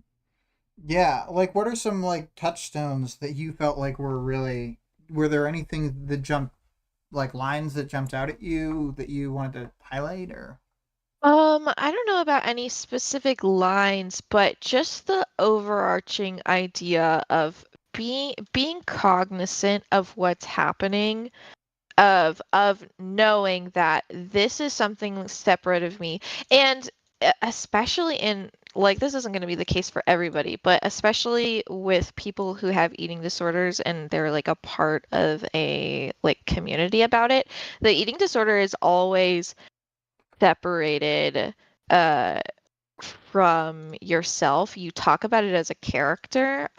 Like I said, I don't know how much other people know about this, but you call it, so if your eating disorder is like more anorexia based, you call it Anna, and if it's more bulimia based, you call it Mia, and you talk about it as its own entity. um it's like very, very common. And so that's it's happening with her, like during her Kraus breakup. She literally is like, I know it's my eating disorder talking or whatever, but especially when she is echidna and she's being told things by her power or whatever, and she's talking back at it, but like the communication doesn't work both ways. It's only the one, like, directional. Um, and so Mm-hmm. the only thing that she can, like, the only decision she can make in accordance to it is to give into it or to not give into it. And like you had said this earlier about, oh my gosh, what did you say this earlier about? Oh, like your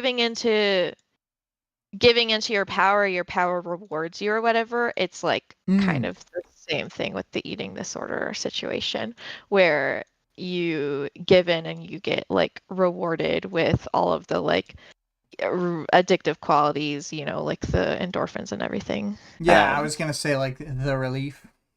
Yeah. You're just like, you know what? I can't handle this anymore. I'm gonna let it do its own thing. I don't know. And Noelle's like been fighting both of these things for so long, and um, and it's like such a losing battle in both ways. Like with her, she's like not doing very well in her recovery Yeah. when we meet her. She's seemingly like kind of far into it. Like how long do you think that it's been since she started recovering? It's honestly hard to tell. Yeah. It feels like it. I got the vibes that it's more than 6 months, but less than a year. But I am not sure. Yeah, I think that's probably fair. It's been like kind of a while, and she's not doing too well. Like she hasn't talked to anybody about it, and Wow, it it doesn't sounds like seem like, Marissa thinks she's been talking to Anna still. yeah.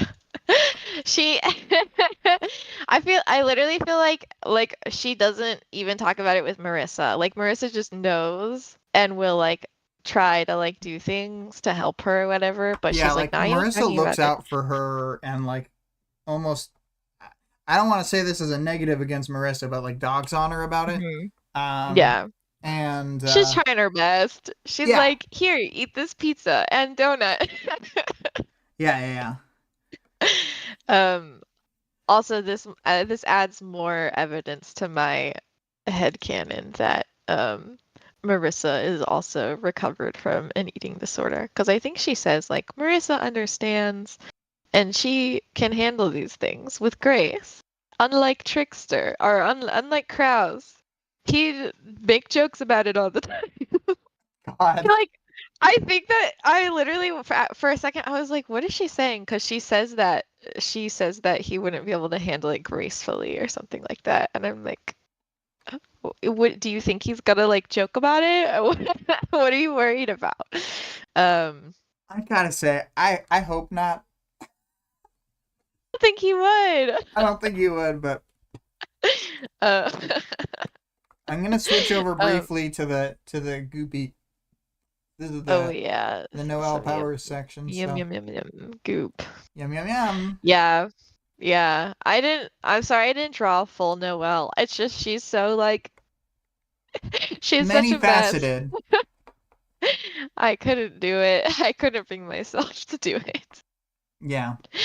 Maybe in the next couple chapters, but I don't think so. I think just like the parts of Noelle, because when she's all together, I don't know. I don't know. She's got like a bear head and tentacles. It's just all weird. Yeah, and she's got like half a Rachel dog coming off, Mm. you know. Yeah. Um, let's see. What else to say? I don't know. What are your thoughts? Um I feel like there's a lot of like self-destructive and destructive to other people parahumans, and Noelle is just an edge case where she's like one extra degree of one extra standard deviation of damage that she does. But I mean, we see a lot of people like fall apart and just fight until they die. Mm-hmm. Um, some of them as like I'm trying to do a noble sacrifice, and some of them as like weird, you know, just self destruct like Noelle's doing. But it's just usually not to this degree. She's on the Mm-hmm. like level of like your Ash Beast or whatever, Mm-hmm. or she's just breaking shit. Yeah. Yeah, it's pretty bad. Yeah. Um, oh, I also wanted to mention that I feel like the implication this chapter is that she only took the half dose because part of the reason that she took the half dose was that she did not want to drink the whole thing, like literally. Like she was like so like in her like eating disorder thrall that she Yeah. like couldn't handle drinking like a whole bevy. I Yeah. don't know, it's sad. Oh, Noelle. I got that impression too, but I also thought because it's not clear because that's never stated that maybe she Hmm. had thought like there will be less of a problem, less of an impact for me not being psychologically sound by drinking half of it. She wanted the Oliver Yeah. treatment where she got the weak sauce power. Dude, imagine if Oliver had gotten the the Noelle power. Imagine if Kraus had just shook the damn thing up. Anyway, Uh, I'm pretty sure they're supposed to take it out of the centrifuge right before they hand it to you so that it's freshly shaken. yeah, I mean, and if you take it like a shot, it's like not a huge deal anyways. Yeah, yeah. Yeah, she doesn't necessarily say either way. She says, the Seamerg drove me into a state where I was reluctant to take a full dose, eager for a compromise. Oh, okay, yeah. Well, Yeah. I So, thought that I mean that makes sense the way you're saying it, and that's probably the intention. But I had thought there was the possibility it yeah, was. I feel like it could be either way though. Yeah, It doesn't really um it isn't really clear. But I don't know. I feel um like I said, I feel like the kind of mindset that she is in with her power is it's really just an exaggerated version of what everyone else is experiencing, which is I feel like why it is like so similar to like addiction logic and stuff, because that's like it's kind of the same thing, right? It's like a really exaggerated version of what of like dependencies that other people are experiencing I would or almost coping say that mechanisms that like other people. almost all the powers have like a low key addiction factor where like the Hmm. powers want to be used or whatever, or they want you to be in the mindset you were in when you got the powers. So like they'll just it's just not normally very obvious. It's like normally subtle, and with Hmm. Noelle's perspective, we kind of get to see what's going on with every parahuman, just like Yeah. in a super explicit way. Yeah, it's just like super, super heightened and exaggerated. Um, I don't know. I really like I feel like it like kind of hammers the point over the head a little bit, but I don't mind that too much with her with a Noelle and Echidna, where it's like this is what's going on below the surface, and this is like how it would be if it were really exasperated. Mm-hmm. Yeah, and I mean like the fact that it works as um like a expanded metaphor about her eating disorder as well as working like uh, it's like there's the surface level, then there's the eating disorder level and connections, and then there's the like direct in book only parahumans connections between the different. Yeah, So yeah. it's like Yeah, tri but layered. I feel like I feel like it's all kind of the same thing though, because the in-book thing is just a metaphor Yeah. for like trauma and coping mechanisms and this and that. And so like that's why it works both ways, is because it's just an exaggerated version of that in the story. Yeah, I mean it's definitely intertwined directly. So Yeah. I don't know. It's good writing, you know? You know, I don't know if anybody's told you this, but that worm book is pretty good, actually. hmm So, Yeah. I will say just as far as writing goes in general, I have read quite a few fictional depictions of eating disorders, and Wildbow does a really, really good job of uh not romanticizing things. You would think that it wouldn't be that hard, but oh yeah, I my gotta God. say, like, this is the least romantic that a depiction. Well, Yeah. I'm sure it could get worse, but there's always a new low. But this is like pretty. It's Uh, it's like a really good yeah, portrayal and it's still really accurate, but there's like a lack of harping on Noelle's physicality that yeah. even in this situation, which like you would think that it would be harped on a lot, but it kind of isn't. Um, that the book isn't focused on her physically at all, and there's like a really low focus on like when we're actually seeing the scenes. Um, there's like a really low focus on food, even though like the food is present and like Marissa is pushing it on her.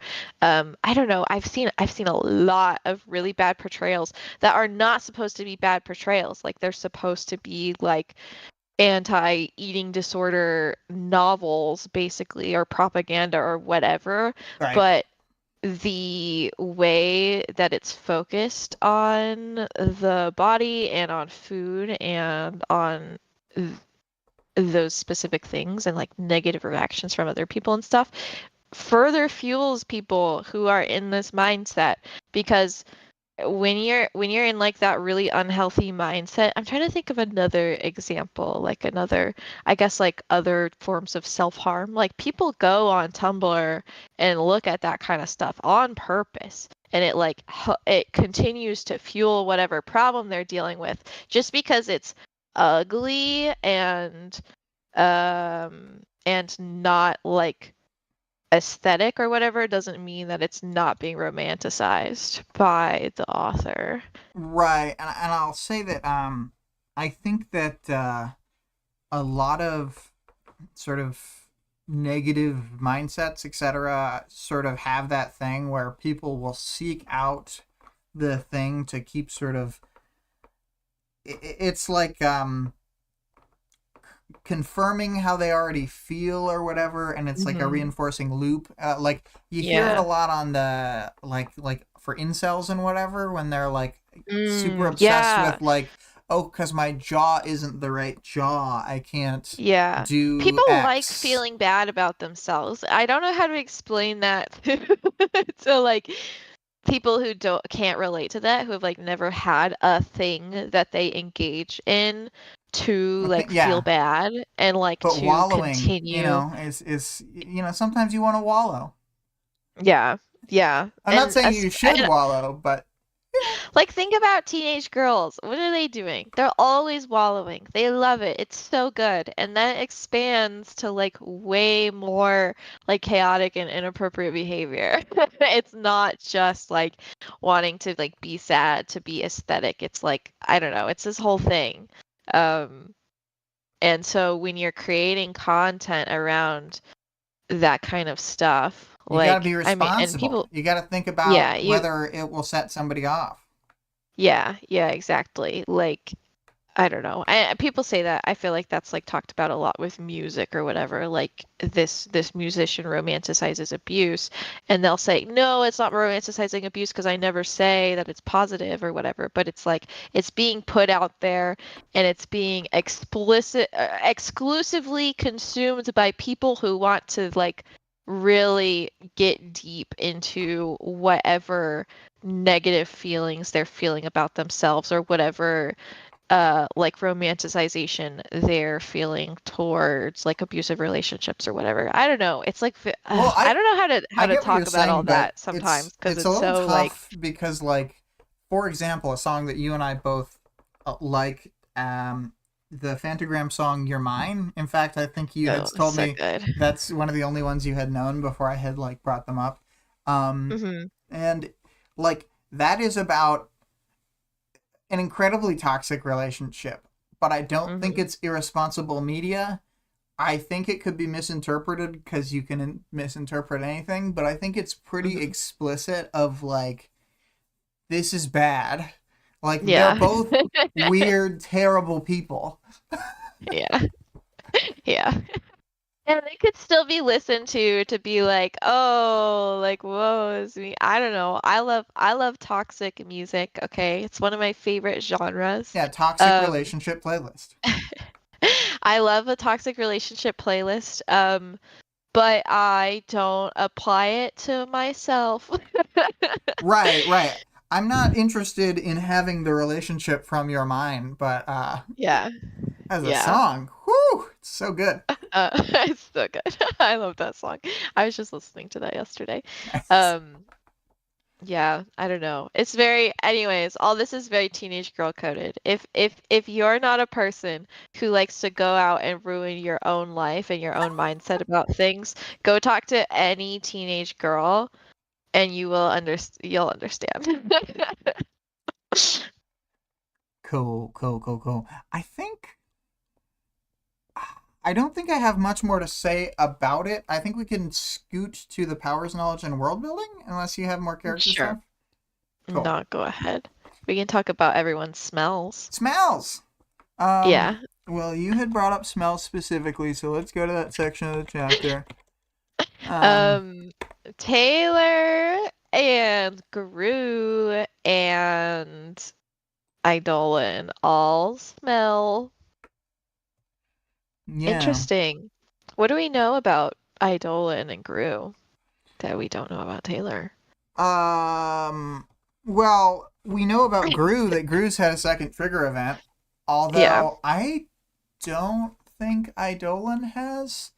I don't Um, think he has. I think he's just super strong. I think as a like we know more than the characters do, but not to fully spoiler. It's like Hmm. the thing that makes Eidolon smell different is not the same thing as Taylor and Gru, which is the same thing between the two of them. Yes. Circus also smells different. I would guess Um, Circus fits in with the other two, not with Eidolon. Yeah, yeah. Circus, I think, is a double trigger, like one of those, like two rapid double triggers. Yeah. And Secrets revealed. If you're still listening now and didn't know, Taylor kind of had a double trigger event right at the start.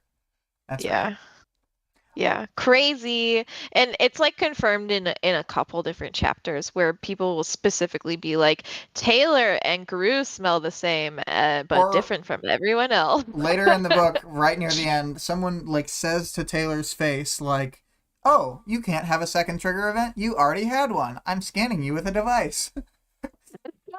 Dude, she's probably so disappointed. I would be so disappointed. I'd be like, are you kidding me? This is the double trigger. Like, I can't, it doesn't get better than this. Bullshit, it can. Um, I wish Taylor was the first triple trigger.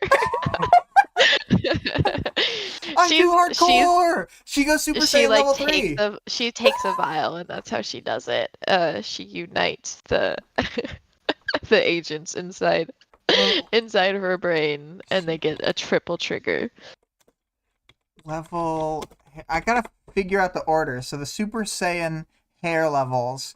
Um, so when they start out, it goes like all yellow. They go like bah, and their hair, which starts out black, turns Uh-huh. entirely like just yellow, Gold. yellow blonde. It's a highlighter up in there. And then Okay. as far as I know, then where's ranked weakest to strongest? They all have different names, but I don't care about the names. I just want to see the hairs. Um, God damn, there's so many. Um, I think it goes yellow to red to light blue or something. Or there's probably stages Hmm. in between, but you Hmm. know they're just all over the place. Anyway, sorry about that tangent. I just was like, it's just like Super Saiyan hair. Dude, that's what's gonna happen when Taylor gets her triple trigger. Is that her Yeah, hair turns into molten gold. It's beautiful. yeah, yeah. Oh man, does this mean Purity's a goddamn Super Saiyan? Oh my Terrible. gosh. That's terrible. Um, was there anything else interesting about smells? I just think it's funny. No, and Noelle doesn't say it's a smell. She calls it a smell, but then she clarifies that it's not exactly a She's smell. like, It's it's just not a like smell. It doesn't have to waft to me on the air.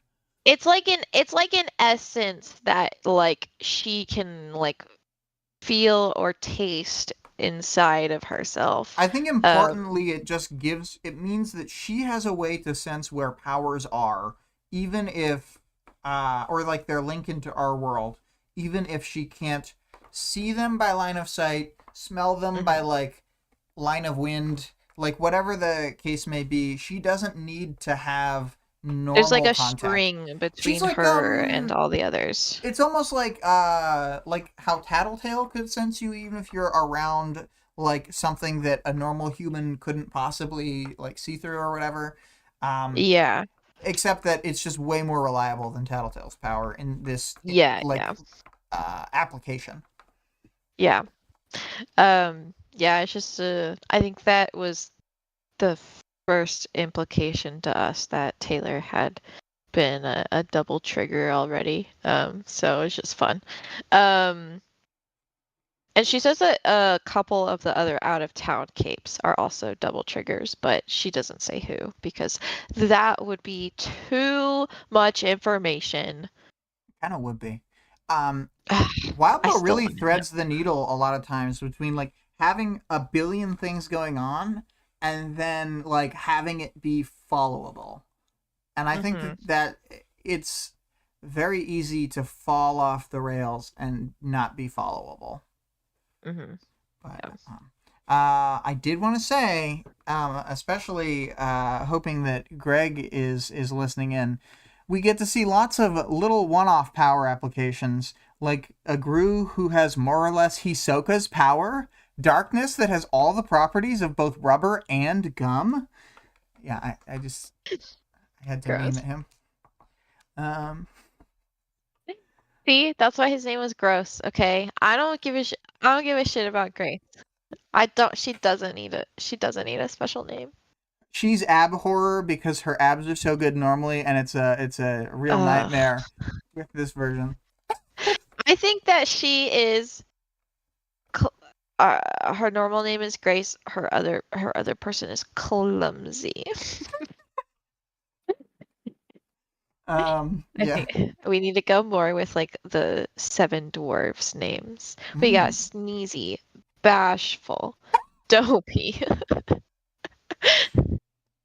I've got my new Noel spin-off show. It's called like instead of Seven Dwarves, it's like 30 clones. It doesn't have to Oh be yeah. exactly 30 because they put the like Y- in the title. Um, Yeah, it's Noelle and the like 30 clones. Greg poked fun continuing the meme saying, I hope Gru Clone names it after his favorite gum brand as well. So there you go. Mmm, juicy Um, fruit.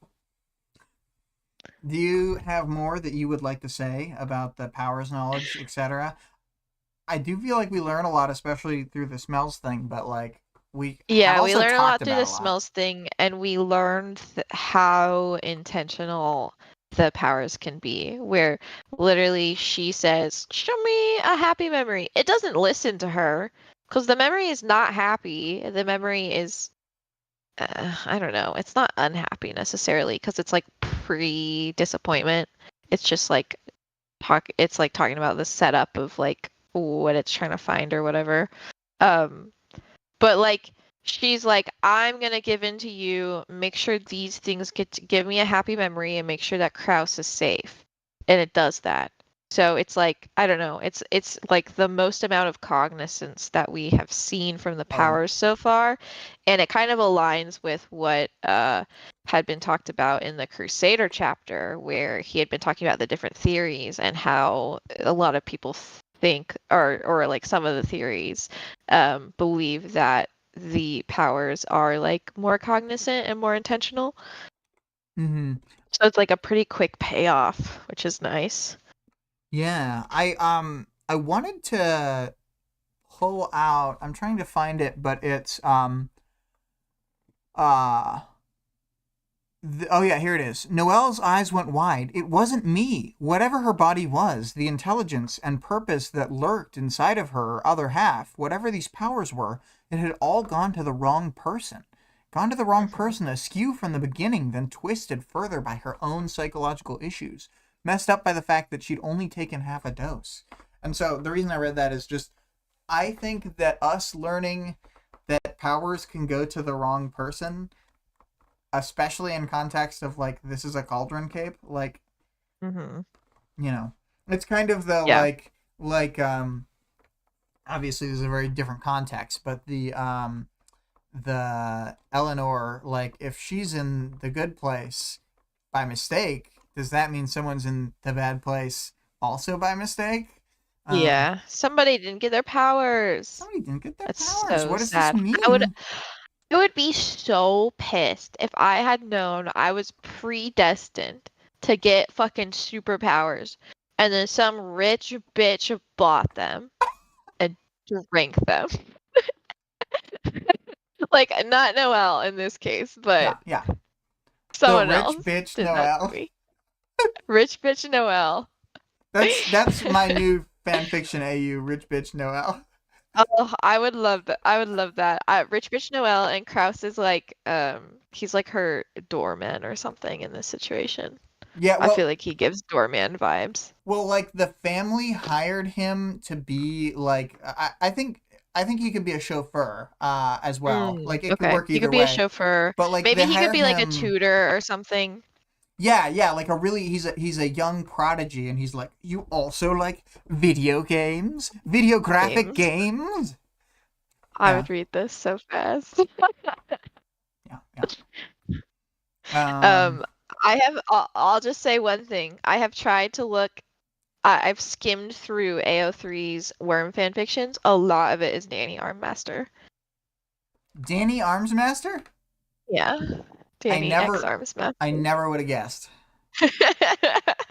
Or like, They I don't think even make that's just sense that. as like they don't even give off the right vibes for me to think that they'd be a couple even if they were both gay. I think people just want Armsmaster to be Taylor's dad. So like this is the way Oh, they can make it happen. that makes a lot of sense. Yeah.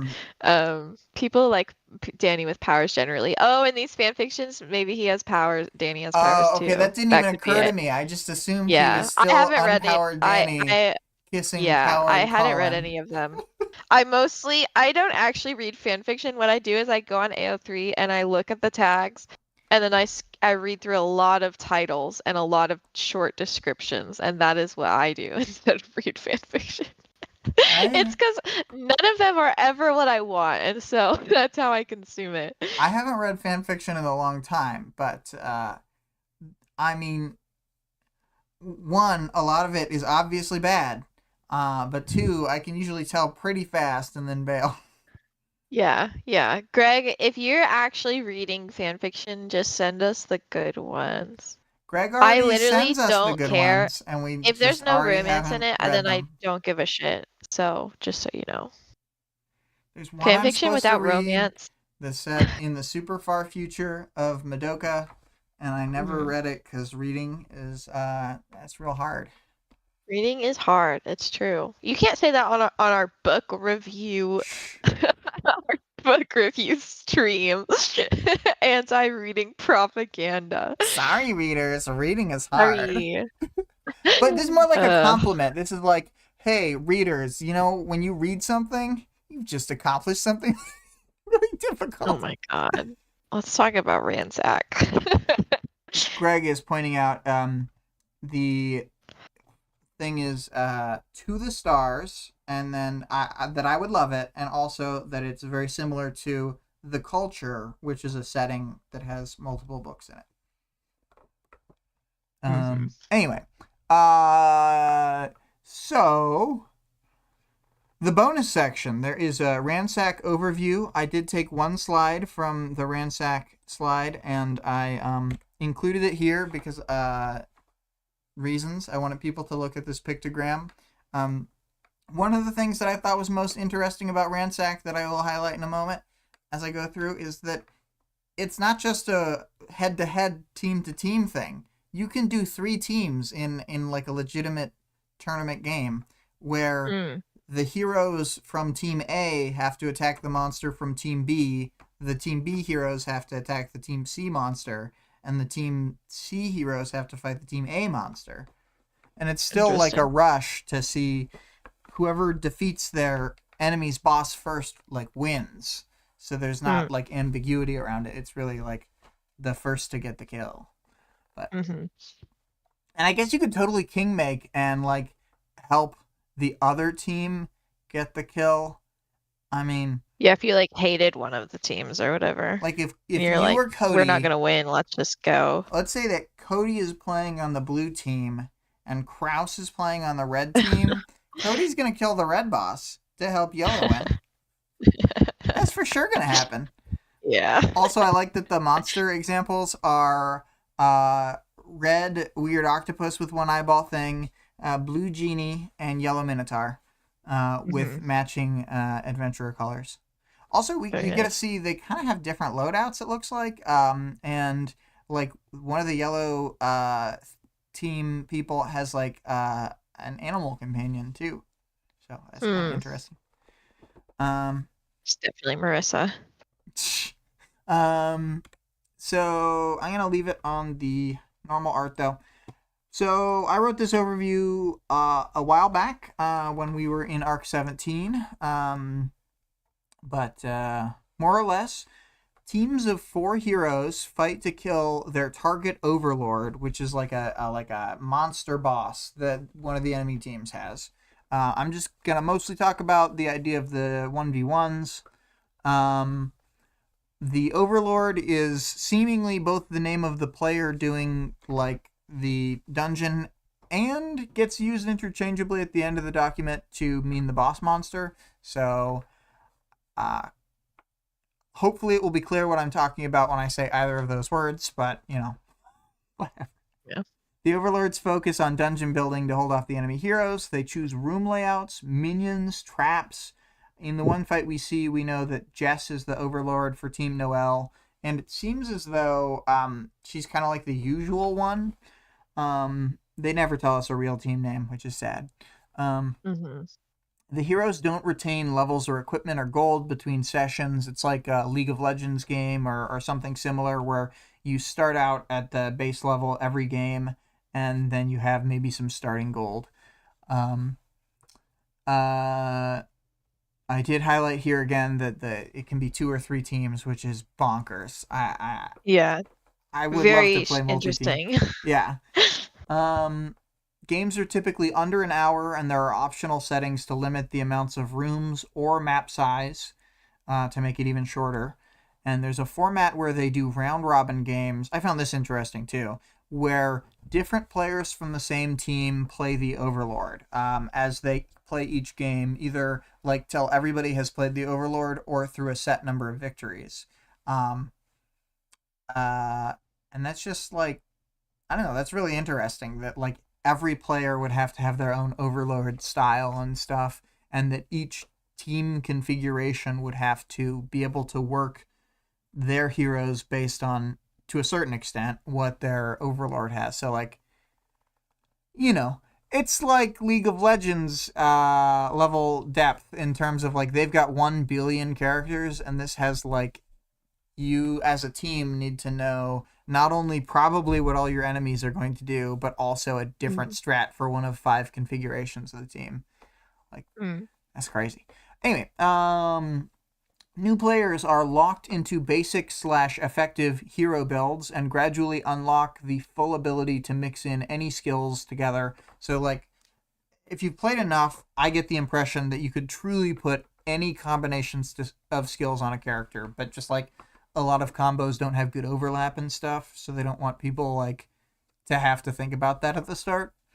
Um, and then they say that they'd slowly add content over time, as they do in most online games. Skills, etc., aren't added as packs. The heroes build their own classes, and playing a specific hero build unlocks skills that are from that build to be used with other ones. Until, like I said, it's kind of all open. Um, I believe the heroes, this is sort of vague, but I believe the heroes go into matches with a preset skill list of ones they've picked, using skill points to actually unlock the skill in a match. And then they also level up their disciplines, which increase/decrease variables, which I'll have a couple examples of later. And then, rather than being within a specific discipline, a skill will have multiple variables that, like we talked about. So it's really weird. The way that a game is described seems almost contradictory at times, but I think the general idea is that once you're at the Kraus level, you can just sort of mix and match everything, which is how he has his like build no one's heard of. Yeah, his triple build. Yeah. And then health is your normal HP, and stamina is the equivalent in mana in other games, but it covers all skill types. So like you can cast a fireball or do a big leap, and they both take stamina, just so that there's not like caster juice or whatever. Taking heavy damage or using certain skills accrues wounds, which lowers your max HP, and teleporting home to heal can heal the wound. Or I think so. The armor, when you have more armor, basically each point of armor divides up your HP bar, and each time your HP hits one of the divides for the amount, then all the excess damage doesn't hit you, and you get invincibility frames. So it's like, to kill an actual tank, you'd kind of have to hit him over and over and over, even if you're not hitting him with an ult. The example ranges for armor were 0 to 12, so like presumably even the toughest character, if you're hitting him with like big hits, you'd only have to hit 13 times to kill. But that's still kind of incredibly long in one of these fast-paced games. Then the sort of moving on from the players to the overlord. The overlords, and this part seemed more squidgy and not like fully thought out. Like it has more parts saying like these are ideas but not fully considered, kind of like warnings. Overlords use a card system to set up their dungeon, choosing between 2 options on each card. Each option has different specifics, but the main verbs are summon, which gets you monsters or traps or terrain. Room, which creates a room to put summons in and like builds out the map. And enhancement, which the enhancements like alter in some way that monster, trap, terrain kind of stuff. If cards have stronger effects for the overlords, they will give bonuses to the opposing heroes if the room is defeated. So like extra strong monsters give extra gold, etc.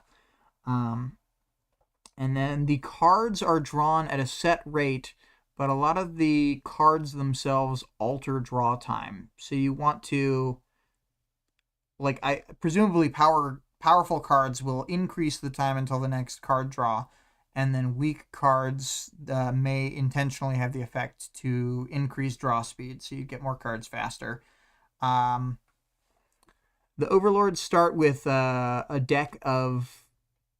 You have a deck of 100 cards for a game, and there's like 50 cards that you pick to make a custom deck, and then 5 packs of 10 from presets that anyone can choose from, but like basically you can customize half your deck and you can semi-customize the other half. Jesus. It's so funny because like given playing like the Kingdom Hearts card game I played and like several other things, this all like perfectly tracks in my mind, but I'm like explaining this is not easy. I don't think that necessarily Vic is gonna enjoy the card part. It's just like all of it. It's just a lot for me. Yeah. Well, and it's so funny because like in Kingdom Hearts Chain of Memories, the one that was first for Game Boy Advance, then remade for PS2, right at the like post PS2 life cycle. It's like this game where you have to not only put powerful cards in your deck, but choose exactly how you're going to order them so that like it fits your play style and so that you can easily locate cards even though you can only cycle like left and right. So I'm thinking of like, yeah, I can navigate a system where you have to have all these really strict bounds and like different things have different costs and there's two Yeah. meters to fill out that each can't go over their maximum threshold. So yeah, and that's how I felt about like the. I was like thinking about, oh man, you get 50 cards and then 5 card packs. I'd be really good at this. Only up to 3 copies of a pack, but that still means you only have to pick 2 types of pack. Like, think of all this bullshit. So this game does get me excited as the idea space of what this game would be like. I think it'd be Yeah. quite good. Um, so if the heroes have seen a spot in a room, like if they've uncovered the fog of war for that, then the overlord can't summon something there anymore because it's like revealed map and the rooms are like something's not going to sneak up on you from a place you've seen basically. But I think there's like conditions where there could be a big room and they only go through like let's say it's a really wide left to right room but it's very short up to top to bottom and they just immediately go through the next door um, top to bottom. Then Hmm. they would still have like an area of the room that's never been seen that monsters could be spawned in and they could like crawl out from there, you know what I mean? So Yeah. there's incentives to exploring everything. There's incentives to like moving on quickly because you want to defeat them before they've had more setup time. All things that Noel has to think about. Um, Yes. ba, ba, ba, ba, ba. The rooms have a built-in shape and configuration of traps and obstacles, but I don't believe they contain any monsters to begin with.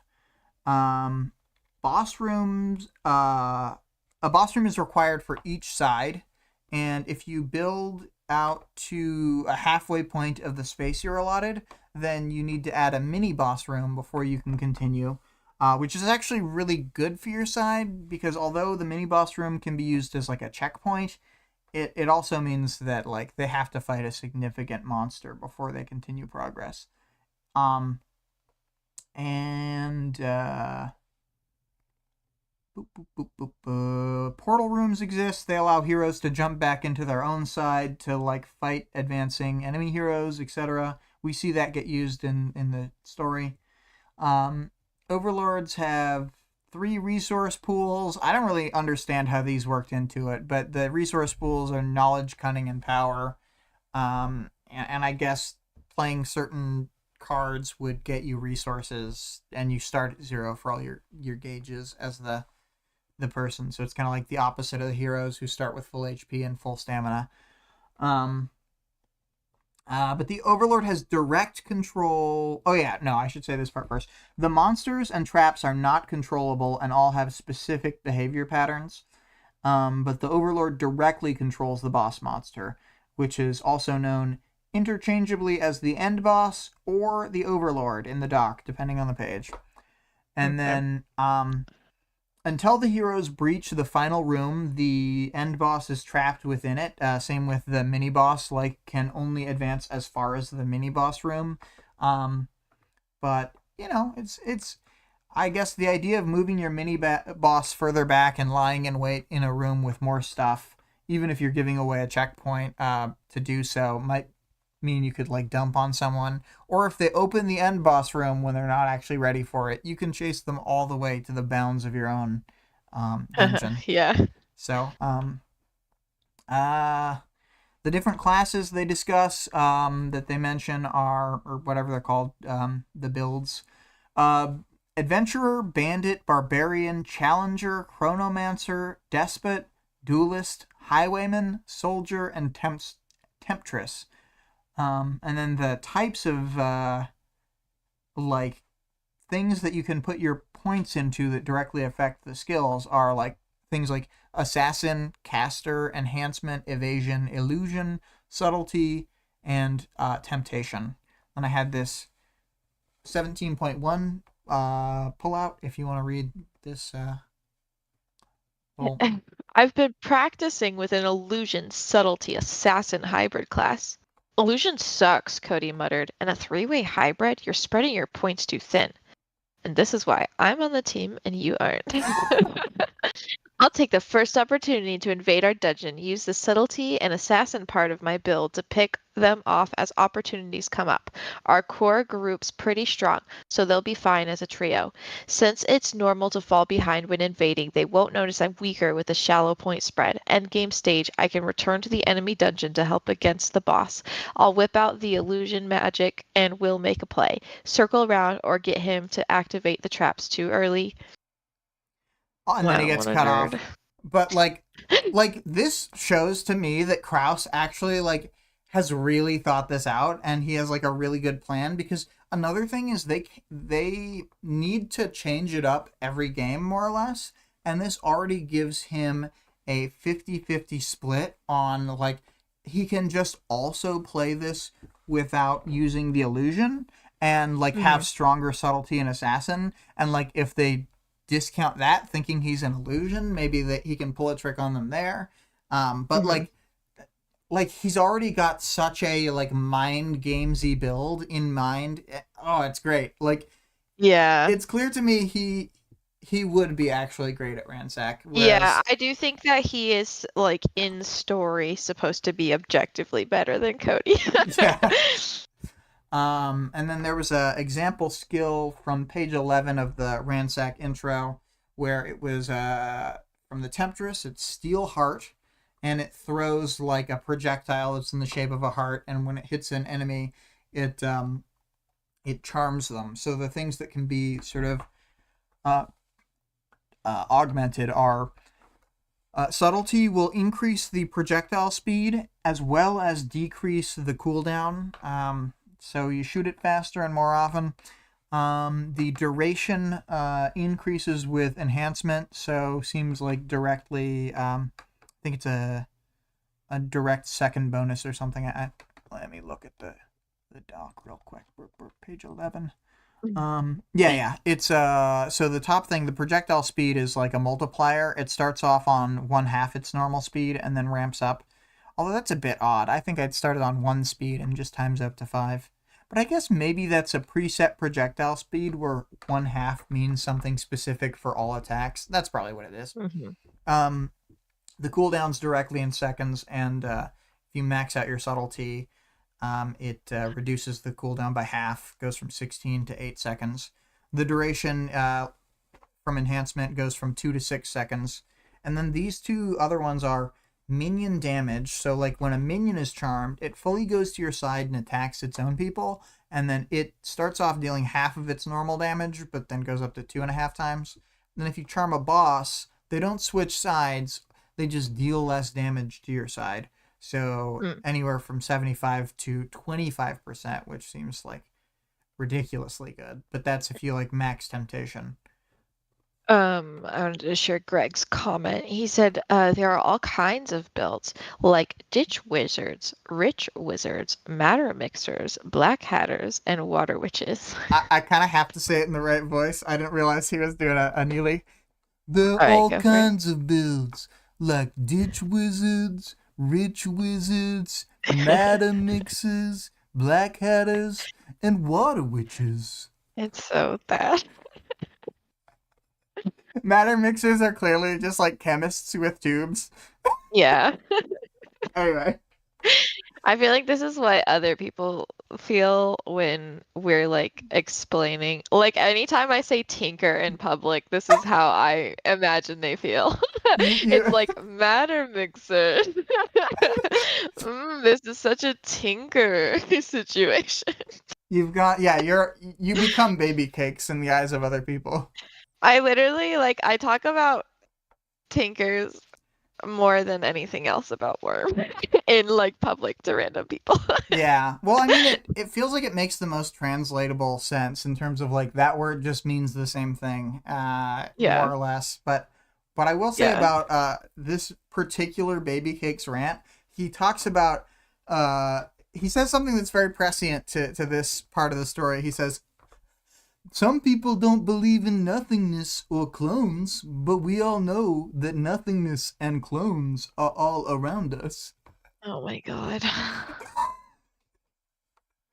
Baby Cakes, like, truly would be such a good parahuman. He'd be like one of those people. Oh, he'd be just like Torso. You don't know the character Torso yet, I but don't know him yet. Baby Cakes is Torso. Oh my god. Beautiful. Um, God, I love Ward. I really want you to finish Ward someday. I know. Someday. Oh yeah. So now that we've discussed that example skill, my only two like little call out moments from the thing. Marissa's character scouts some dense foliage with a hawk, which I thought was neat. That's like if you could send some sort of I vision told only. you she was the one with I the know. familiar. I know, but the familiar on the thing is like a little doogie. I know, but she's she's just somebody who I knew would really want a character who had a familiar. Yeah, I think she's like a ranger type. Yeah. In terms of theming. Yeah, probably. But then Luke, I liked his wind magic. Like, I think this shows the type of power he wanted to have. Luke's wind magic speeds up their heroes and slows down enemy movement. I mean, I feel like he wanted to fly. He wanted wind powers. Yeah. He wants to be the Avatar, right, but only wind style. Just an airbender. Oh my gosh. So sad. You know, we are actually just about to hit the audience participation. I'm like at the end of my stupid dissertation about Ransack. And I got to talking to Baby Cake's voice, so you'll have to rewind to hear all that.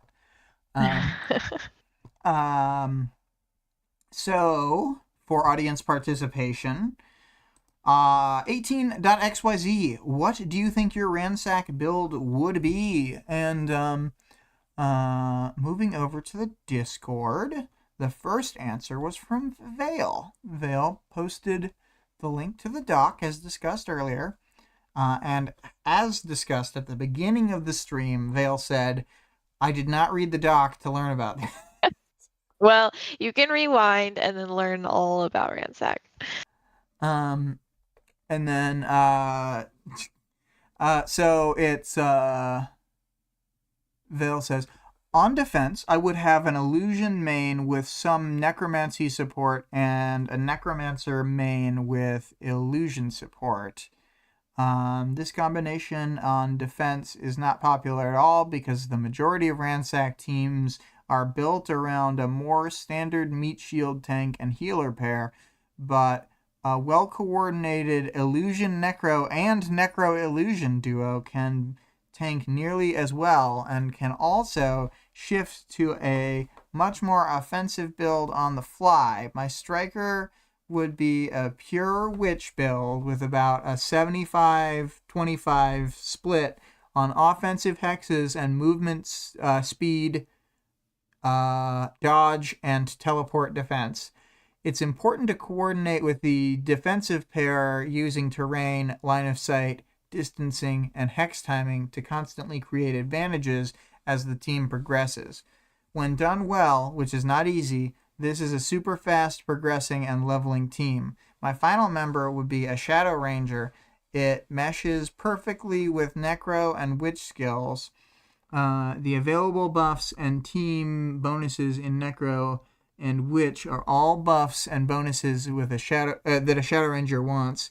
And while it is slow to progress early on, it gets buff focus in the mid-game. It comes online incredibly fast.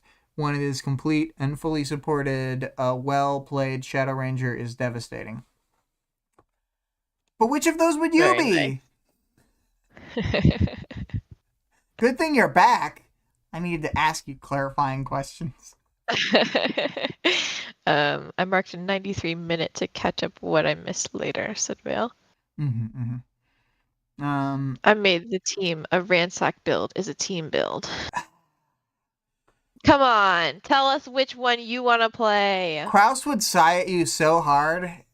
Oh no, and Cody would kick you and say, fuck! You gotta watch out for him, dude. I want to play the witch. So your build is the witch. Cool. The rest of the team could be built around you, but it sounds like the way that Kraus discusses his build is, although it's a stand-in for Cody, he's making it knowing the like expected thing of the other team. So like he's slotting in knowing what he's taking away. Mm-hmm. Let's because the defensive duo is boring and the ranger is too slow, I want to play the witch all day every day. Yeah, I gotta say, depending on how the skills work, I don't know if having two people with a similar skill set, I think this is the type of game where you have so few players that you do want to diversify what skills you have a lot. Like maybe there's some way that it would work within the context of the game, but I got the impression that it's kind of like No, sometimes it works when role-based. you have 3 masters on one team, you know. Maybe. Um, let's see here.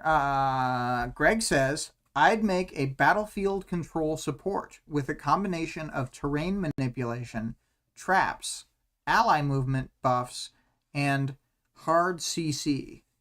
Hard CC.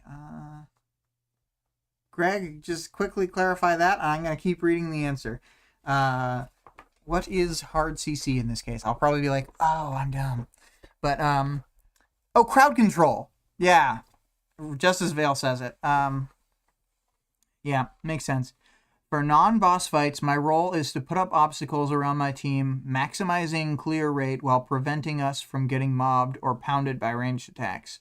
If the challenge is more trouble than it's worth, I'd focus on delaying the enemies and boosting ally movement speed so we can bypass as much as possible.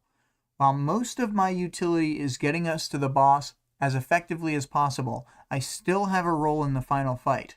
I limit their opportunity with terrain and traps, while looking for opportunities to throw a wrench in their plans. Vale clarifies that it could also be chocolate coffee, frozen so it's hard. Coffee. Yeah. Yeah. We'll never know. Yeah, hard chocolate coffee. Yeah, that sounds awesome.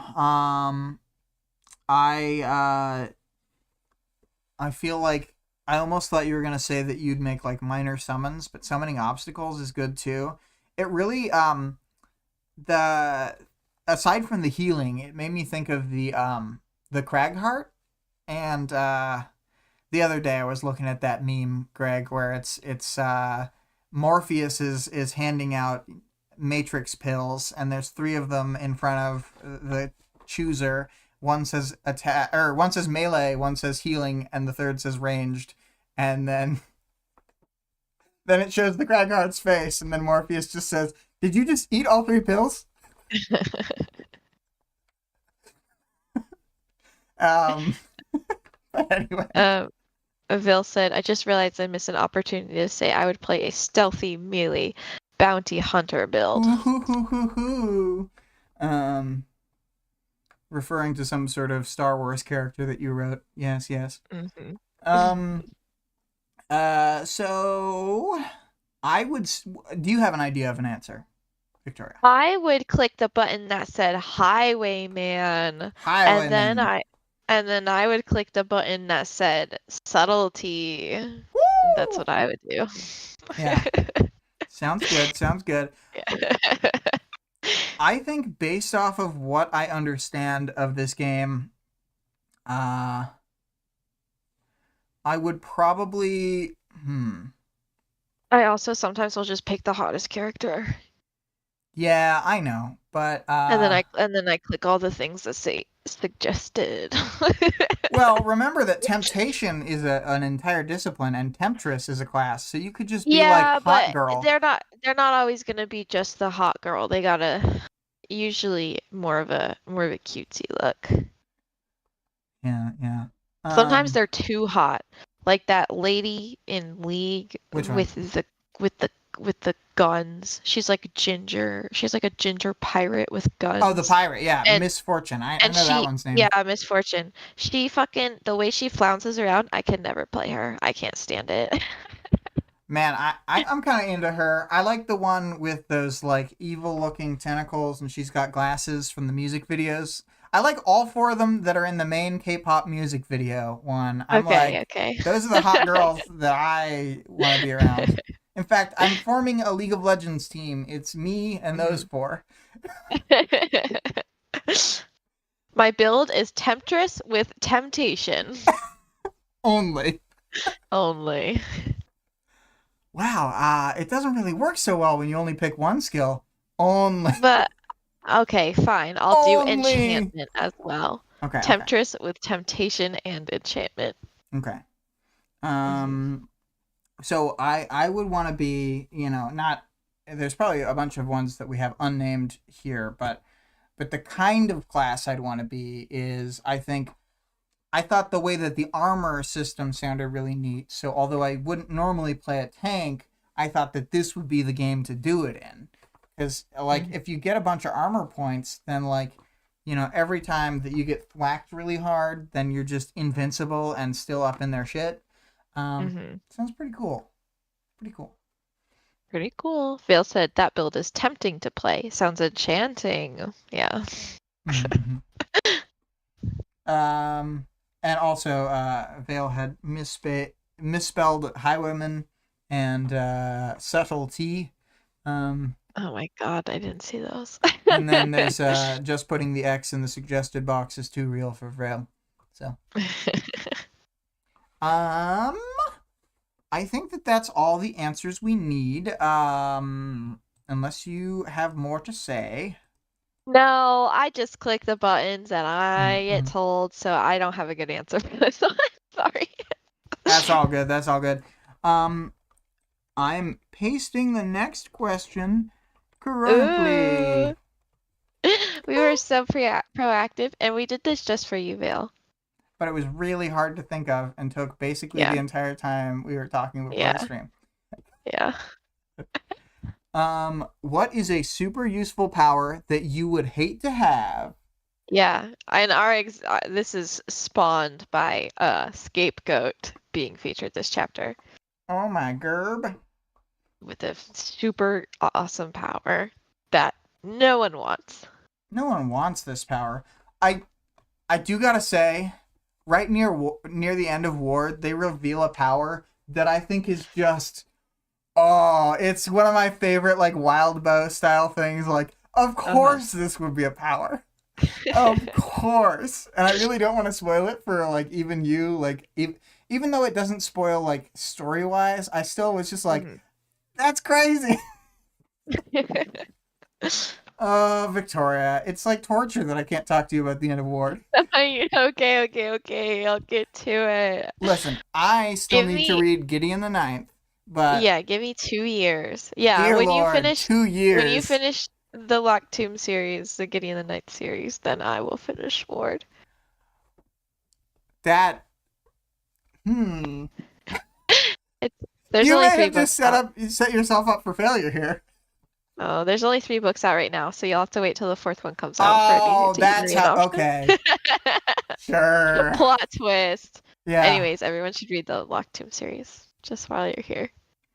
All right. Locked Tomb. 3 out of 4. My rating is the number of books it has. No, Vale said the undying clumsy power. I have to figure it out. Yeah. All right. Well, oh shit! I was gonna play this before we did the Ransack overview, but this will be extra bonus. I'm playing just the first little bit of an AI generated song that Vale made using Suno or something like that. The cover is great. It's like a spider web with like bugs piling on it that I think is also AI generated. And so we're just gonna listen to the music together. Actually, I'm gonna paste the lyrics in chat with you in case you haven't opened it up. So direct message, you. That's your name, right? That's me. Netflix's hit series, You. Oh no, I started the music, but I forgot you can't hear it. No, I'm listening.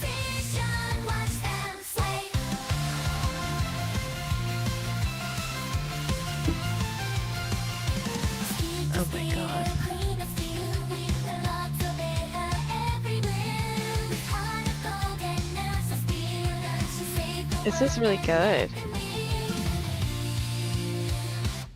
In the shadows, her army grows, calling creatures allies in their own right. The spears orders, they all know. Together they fight side by side. Aw, together they fight side by side, just like the book. Yeah, I wanted to just. It's very finally everyone is working together. I just think this is so good, but it's I'm gonna read the lyrics in case they were hard for anyone to hear. It's in the darkness she weaves her web, a hero by night, an outcast by day. Oh yeah. Oh yeah. Silent whispers, a villain's dread. She strikes with precision. Watch them sway. Oh oh Oh oh oh. Skitter skitter, a queen of steel. Queen of steel. Her bugs obey her every will. Every will. With a heart of gold and nerves of steel. Nerves of steel. She'll save the world and make them kneel. Make them kneel. In the shadows, her army grows. Crawling creatures, allies in their own right. Oh yeah. The Skitter's orders, they all know. Together they'll fight side by side. Oh oh oh. Phil says, finally, everyone is listening to anime together. Yeah, yeah. So good. That was great. Yeah, so that's pretty fun. All right, well, I think we're kind of done. Yeah? All right. So I'm going to start the outro music and read the links.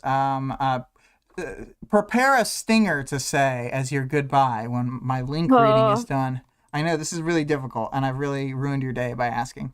So, but music starting, and as has been the case, this is the song Queen Scourge by ScarlettXOX. You can find her work at twitch.tv/Scarlett_Rogue. Every other week, Scarlett is doing a tabletop game where she's the only player with the game runner person. And then the two of them put on this live stream of their tabletop RPG. It's not this week, but the next week. I'll probably keep mentioning it since Scarlett makes our music. Discord server can be found in the channel description as well as the stream description. The author of the work being discussed can be supported on Patreon at patreon.com/wildbow. The full text of the work is available for free online at parahumans.wordpress.com, and there is also a fan-made audiobook of the entire work at audioworm.rain-online.org. So, Vale says thanks as always. You're welcome, Vale. Goodbye, everybody. What's your stinger, Victoria? I hardly know her. Oh, Stinger, I hardly know her. What clever jokes. Whatever. Bye, everybody. Bye.